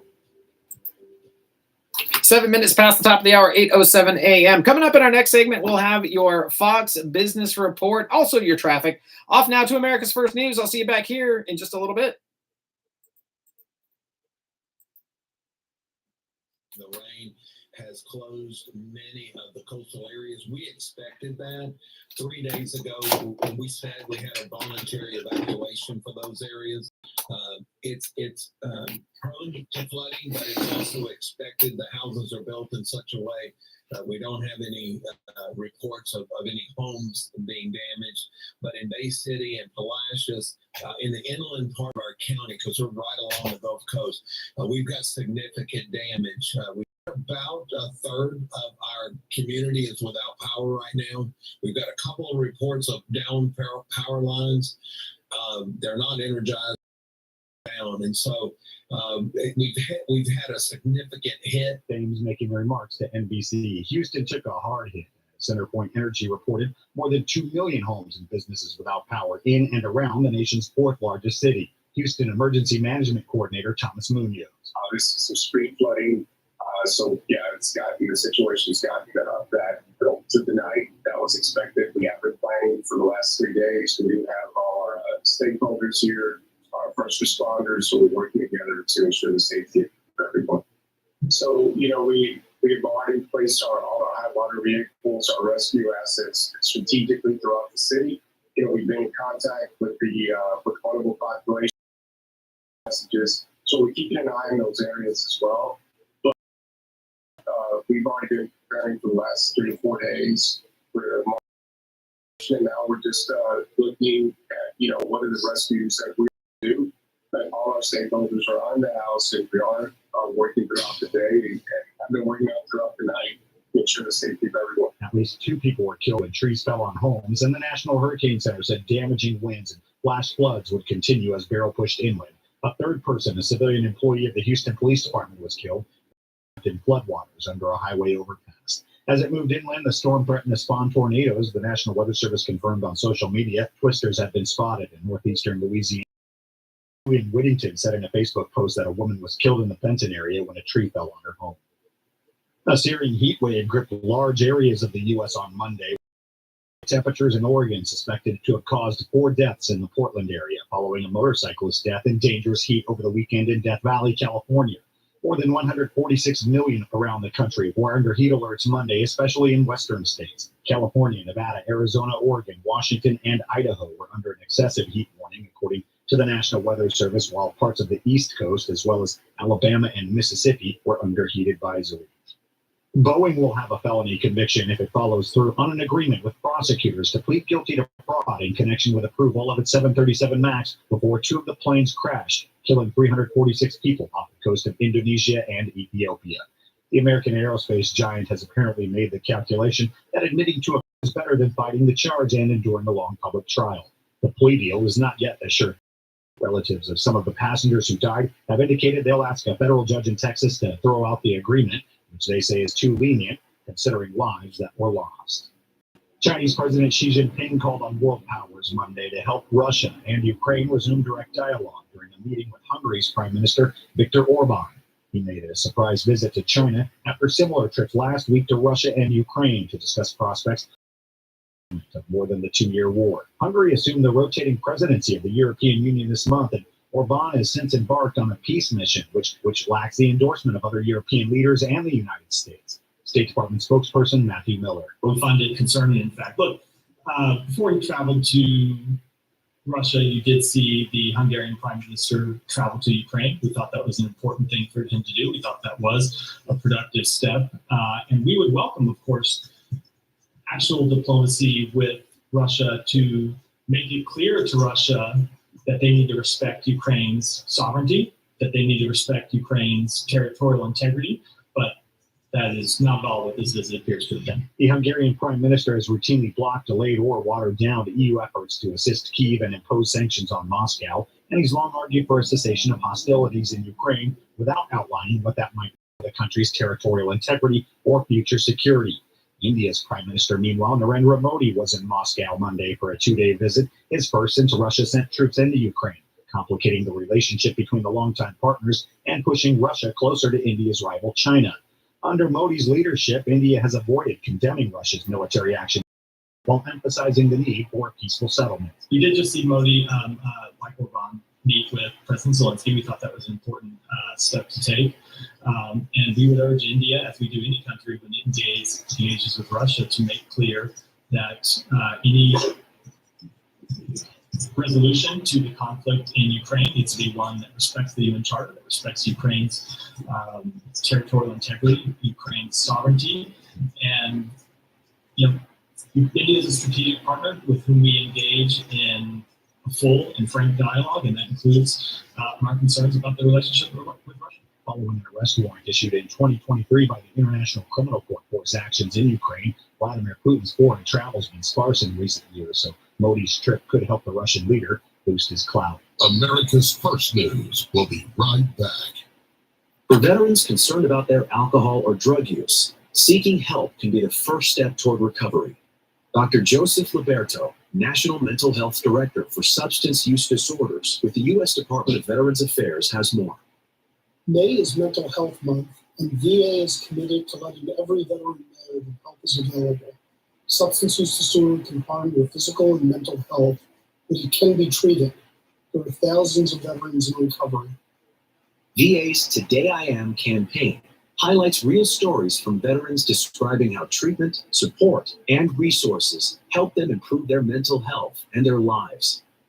VA has programs to treat substance use disorder at facilities throughout the country. We also offer telehealth services. A better, fuller life is possible. Today, you can start on the path toward recovery. Oh, to learn more, visit make.net/MHM. And good Tuesday morning to you. It is July 9th. It is 14 minutes past the top of the hour. 8:16 a.m. And hey, good morning to you, Placerville. Currently 81 degrees where you're at right now, looking for a high today of 99 degrees. All right, let's turn it over now, as we do, to the Fox Business Report. I'm Neil Canuto, and this is the Fox Business Report. Stocks open mixed. The Nasdaq and S&P opened in record territory ahead of Fed Chair Jerome Powell's comments to the Senate Banking Committee. Crude oil prices have moderated after it appeared the energy infrastructure on the Texas coast was not significantly impacted by Hurricane Beryl. BP shares are down nearly 5% after BP warned earnings will be impacted as it makes less from refining. ExxonMobil has also said it will be impacted. ExxonMobil shares are down 1%. Tesla shares opened down about 1% after closing higher for a ninth straight consecutive session. Wendy's is expanding in Europe and has plans to open hundreds of restaurants and just signed agreements in Ireland and Romania. That's your Fox Business Report. I'm Jim Priscilla, invested in you. Hi, I'm Ron Kraszewski, Chairman and CEO of Stifel. Financial advisors, let's face it, if you're not growing your practice, you're losing market share. Stifel is a growing, entrepreneurial, advisor-centric firm built for successful advisors like you. There's a reason why 148 financial advisors joined Stifel last year. Come join us and find out why Stifel is the firm where success meets success. Visit www.choosestifel.com. Stifel Nicholas and Company Incorporated, member. I'm Frederick Penny, host of Radio Law Talk, the most exciting, entertaining, and sometimes informative radio show on earth. Listen to us live on KAHI, the voice of the foothills, every Saturday morning, 9 to noon, here on FM 104.5 and AM 950. You can also find us on KAHI.com and the KAHI app. Remember, that's Radio Law Talk, live, 9 to noon, every Saturday, right here on KAHI, AM and FM, the voice of the foothills. 16 minutes past the top of the hour, 8:16 a.m. Taking a look outside our roadways right now. Well, if you're headed 80 eastbound towards Sacramento, you're going to hit some traffic. It is slowing down from Antelope Road all the way down to the Cap City split. So just a heads up through Roseville and past there, it is going to be a little bit slow. So if you're going out to the airport this morning, give yourself a little bit of time and even more time, 80 westbound heading over to I-5. It looks like we've got an accident. The shoulder is blocked. That's at Northgate Boulevard on 80 over there if you're heading towards the airport. So heads up. Once you get to I-5, though, northbound looking pretty good. Southbound slowing down as you're coming to Sacramento. If you're going up the hill, if you're planning on going camping today, heads up that there's construction work at eastbound at Ridge Road, Sacramento Street, and Crystal Springs, further up the hill up there. And also we've got slowdowns around Donner Pass Road and coming further into Truckee there. So just a heads up, if you're going up the hill today, it's going to take you a little bit of time. 50 eastbound and westbound looking pretty good right now. It's going to slow if you're coming into Sacramento right around Watt Avenue there. And if you're heading up the hill, just kind of slow downs as you're getting into South Lake Tahoe as it normally does. 49 if you're going across the canyon, either towards Placerville or Auburn. Either way, looking pretty good right now. No traffic restrictions are reported at this time. Back with more right after this. This Nature at Home Furnishings 4th of July sale. Choose the furniture you've been wanting from the best selection of styles, brands, and prices. Then save the sales tax. And on approved credit, you can forget about paying the interest for 1 year. Why limit your choices? At Naturewood, it's all about choices. Celebrate Independence Day with fabulous new furniture. Naturewood Home Furnishings at Highway 50 in Hazel and Rancho Cordova. Look for the building with the water wheel. Tell them Brooklyn, Alvin, Orion sent you. Advertise with KAHI Radio, the voice of the foothills, and you'll reach those who matter most. Your local customers or your local business. Here's Fred Penny of Penny & Associates to tell you why he uses KAHI Radio. This is Fred Penny Associate Injury Lawyers, and I choose to advertise on AM 950 KAHI Radio because it works. So call our KAHI sales team at 530-885-5636. That's 530-885-5636 to start your local advertising today. 18 minutes past the top of the hour, 8:18 a.m. Coming up in our next segment at the bottom of the hour, it's time for your daily dad jokes. That's right. We normally do it during the 7 o'clock hour, but we had the meddlers meeting. So on Tuesdays, we moved that to the 8 o'clock hour. You can send me yours live at KAHI.com, LIVE at KAHI.com, or you can call me 530-885-3565. Back to America's First News now, and I'll see you back here at the bottom of the hour.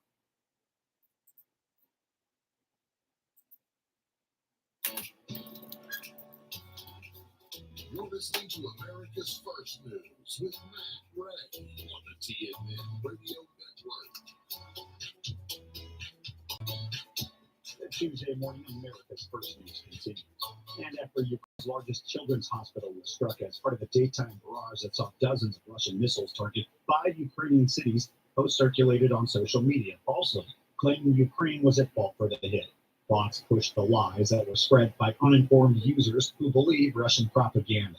Since early in the Russian-Ukraine war that is well into its third year, Russian officials have regularly claimed that Moscow's forces never attacked civilian infrastructure in Ukraine, that despite abundant evidence otherwise. State Department spokesperson Matthew Miller. We are sure it was a Russian attack. We've seen Russia unleash another savage missile attack against civilians in Kyiv and other cities across Ukraine. We are seeing reports that at least 23 civilians were killed in Ukraine in these missile attacks. Just to be clear, these are sites that serve no military purpose. They're not sheltering Ukrainian military assets. They're not sheltering members of the Ukrainian military. These are civilian infrastructure, pure and simple, that cannot, should not, must not be targets of military attacks. But once again, we've seen Putin deliberately attacking civilian infrastructure as part of his bloody war against Ukraine. And so you think it's deliberate? I guess do you think it's deliberate? It wasn't a mistake in the target?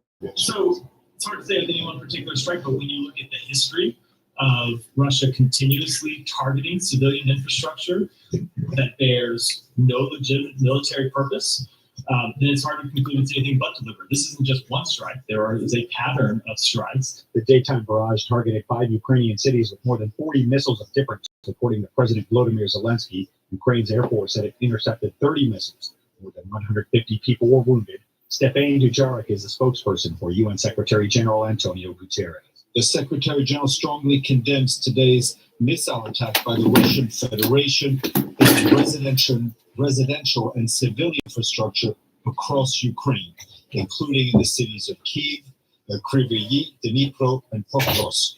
The strike reportedly killed dozens of civilians, including children, and injured over 150 more. The incidents in which missiles hit the Okhmadit National Children's Specialized Hospital in Kyiv, which is the largest pediatric facility in Ukraine, and another medical facility in Kyiv, are particularly shocking. Directing attacks against civilian objects is prohibited by international humanitarian law, and any such attacks are unacceptable and must end immediately. The assault unfolded a day before Western leaders who have backed Ukraine were scheduled to begin a 3-day NATO summit in Washington to consider how they can reassure Kyiv of the alliance's unwavering support. The Ukrainians hope that their country can survive Europe's biggest conflict since World War II. There's growing criticism about President Joe Biden's re-election chances, and that has European leaders heading into the summit in Washington, confronting the prospect that the military alliance's most prominent critic, Donald Trump, may return to power with its mightiest military. Trump, who before and after his presidency has spoken admiringly partially of NATO, often focuses his complaints on the U.S. share of the alliance's cost. NATO Secretary General Jens Stoltenberg told CBS's Face the Nation NATO leadership remains strong under President Biden. And I just met President Biden in the Oval Office a couple of weeks ago, and that was a good and productive meeting where we prepared all the important decisions we'll make here on defense, on support for Ukraine, and not least on burden sharing the European allies, and now really stepping up and spending record amount of money on defense.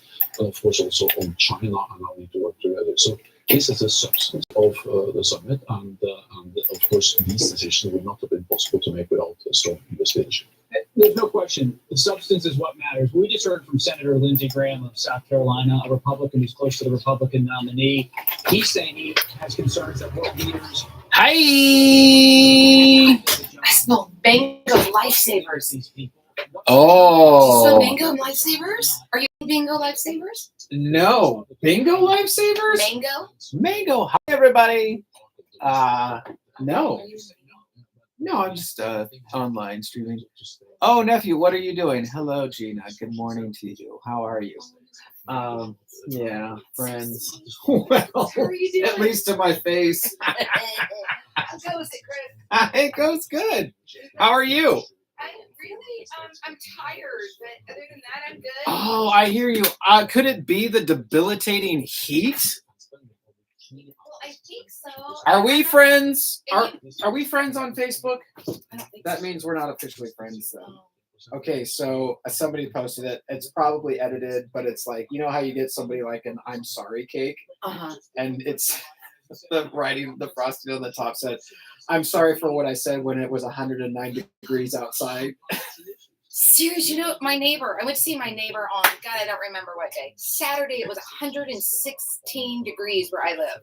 Now, granted, I'm not way up there, but I'm like at 1,300 feet, and it's not. But no, the problem is I have to walk my dogs in the morning, or they're just horrible throughout the day. So I'm getting up at like 4 o'clock, but I don't finish with anybody until 10 or 10:30. So I'm just, it's not enough sleep. And today, I got to sleep until 5. Yes. My son's cat woke me up. She had a little paw out under the door and was. Oh yeah, ours will, because there's a gap underneath our door. Ours will put her paw underneath it, hook it, and yes, that's what she was doing. What is? Yeah, yank on the door. Like, dude, you're on an automatic cat feeder. Just wait, it'll come. Like I started nothing feeding else. my cat like most of her food at night. Yeah. Because I'm like here, but now what she does is she walks across me. Yeah. Chews her food and then walks across me. Last night she laid down on my neck and I was like, okay. Okay. But other than that, I'm good. I can't, I don't know. I'm just too old. I can't handle this heat, and I can't handle all the freaking fires. It's hot. Yeah, and my poor county. Yeah, I know. But other than that, I say, like fire shouldn't be a season. it's scary. Okay, Gina, if you have a dad joke, put it in the chat, and we've got daily dad jokes coming up. Did you see Jerry today? I saw him yesterday. I didn't even know he was here. I didn't until he unlocked the door and came in. I was like, oh, it's Jerry. I called him. I'm like, hey, I need to get on the computer. I've got that contract starting. And all of a sudden he said, I More than 3 million passed through I was U.S. like, airport what? security Which agencies. First temperature time you're at? I It was hot. don't hate me. What's wrong? I was up in Fort Bragg over the 60 degrees when it was like 106 here. I know. It's my fault that I'm not. Yeah, it's so rough. My neighbor said, hey, my friend has a cat. Listen, I just turned 18. I'm supposed to be starting to have a wife and I'm stuck. Go with all the animals. I do not want one more animal. I'm so over it, and they're expensive. Oh, aren't they though? Oh. Well, here's the it was very nice because of the guide dog. Like Kelpie, his name's Kelpie. They're like, oh, Kelpie's out of food. And so like the leader of the group, she's like, oh, his food is over at, because they provide the food. So I just stopped by and just picked up a little bag of dog food yesterday. I don't know the name of it, but it's like just the dry food. I honestly didn't realize how important food was for puppies and their bone development. I had no. Floating it means, so they float it in water. So when they feed them, it's in, they put water in the bowl and then put the food in the water. So just for more moisture for them? No water. So I like started doing that to my cats. yeah. So.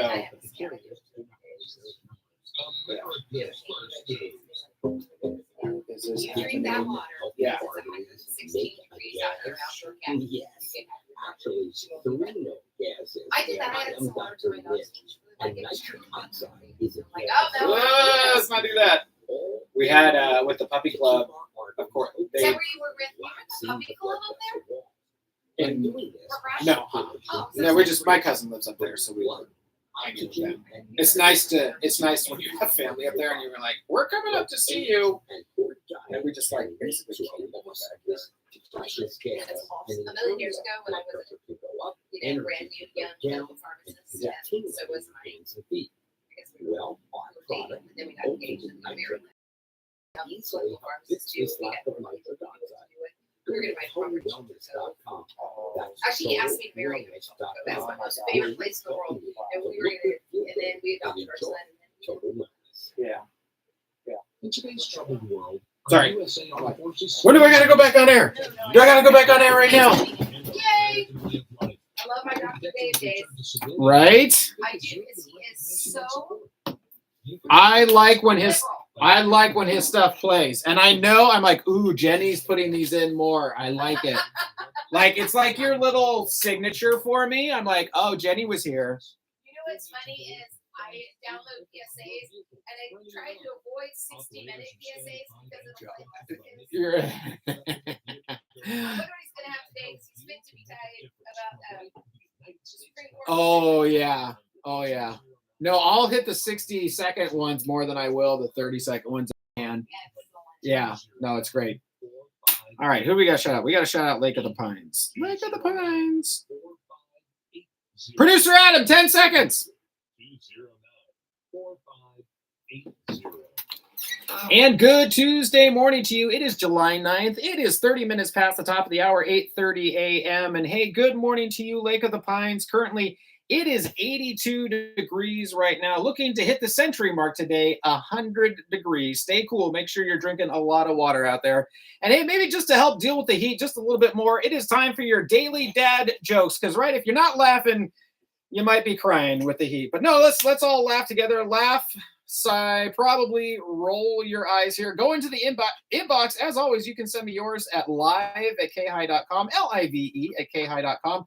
Like Brian and Melissa did. So let's go to Brian S. here. Finally, after 10 years, my best friend has become a successful doctor. It took a lot of patience. Ooh, laughter from the other room. Fantastic. All right.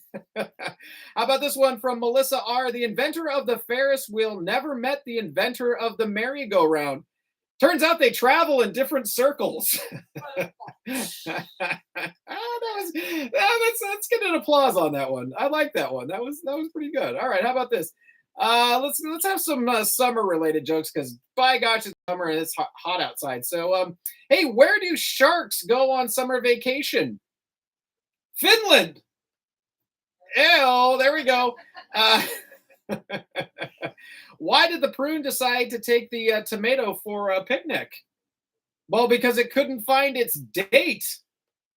Oh, let's give that a groan. All right, let's see. Let's just do one more, just for grins and giggles here. Here we go. What is the favorite vape? Okay, you know it's corny when you're laughing when you're trying to read it. Which is the favorite vacation spot of ghosts? Lake Erie. Oh, and those have been your daily dad jokes for this Tuesday, July 9th. As always, again, send me yours live@kahi.com. Back with your KAHI weather right after this.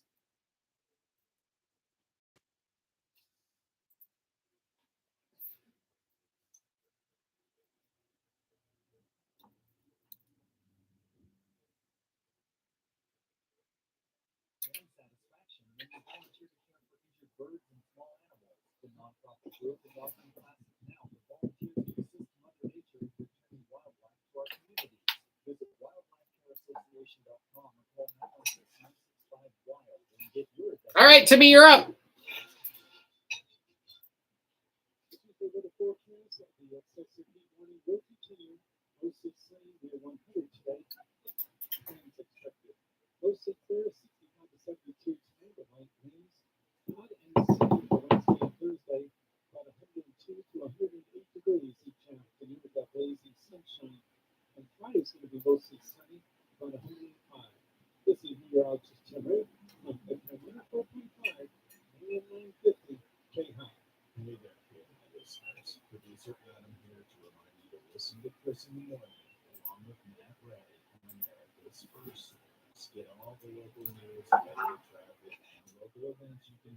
Plus a healthy dose of daily dad jokes.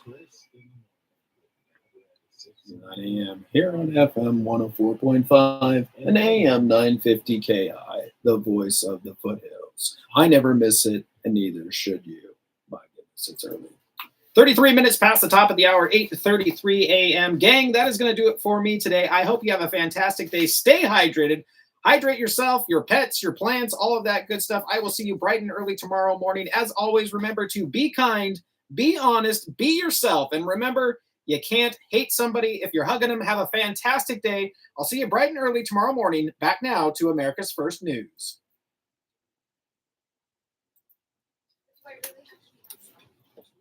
Oh my gosh. Oh, Jerry is here.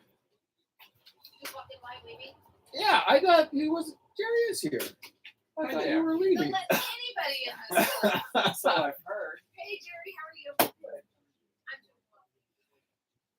you? Excuse me.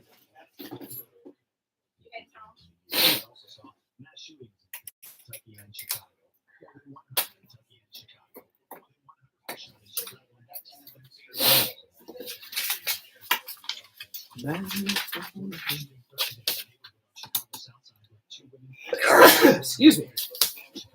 Ooh, bye. Where's the? Oh, there it is.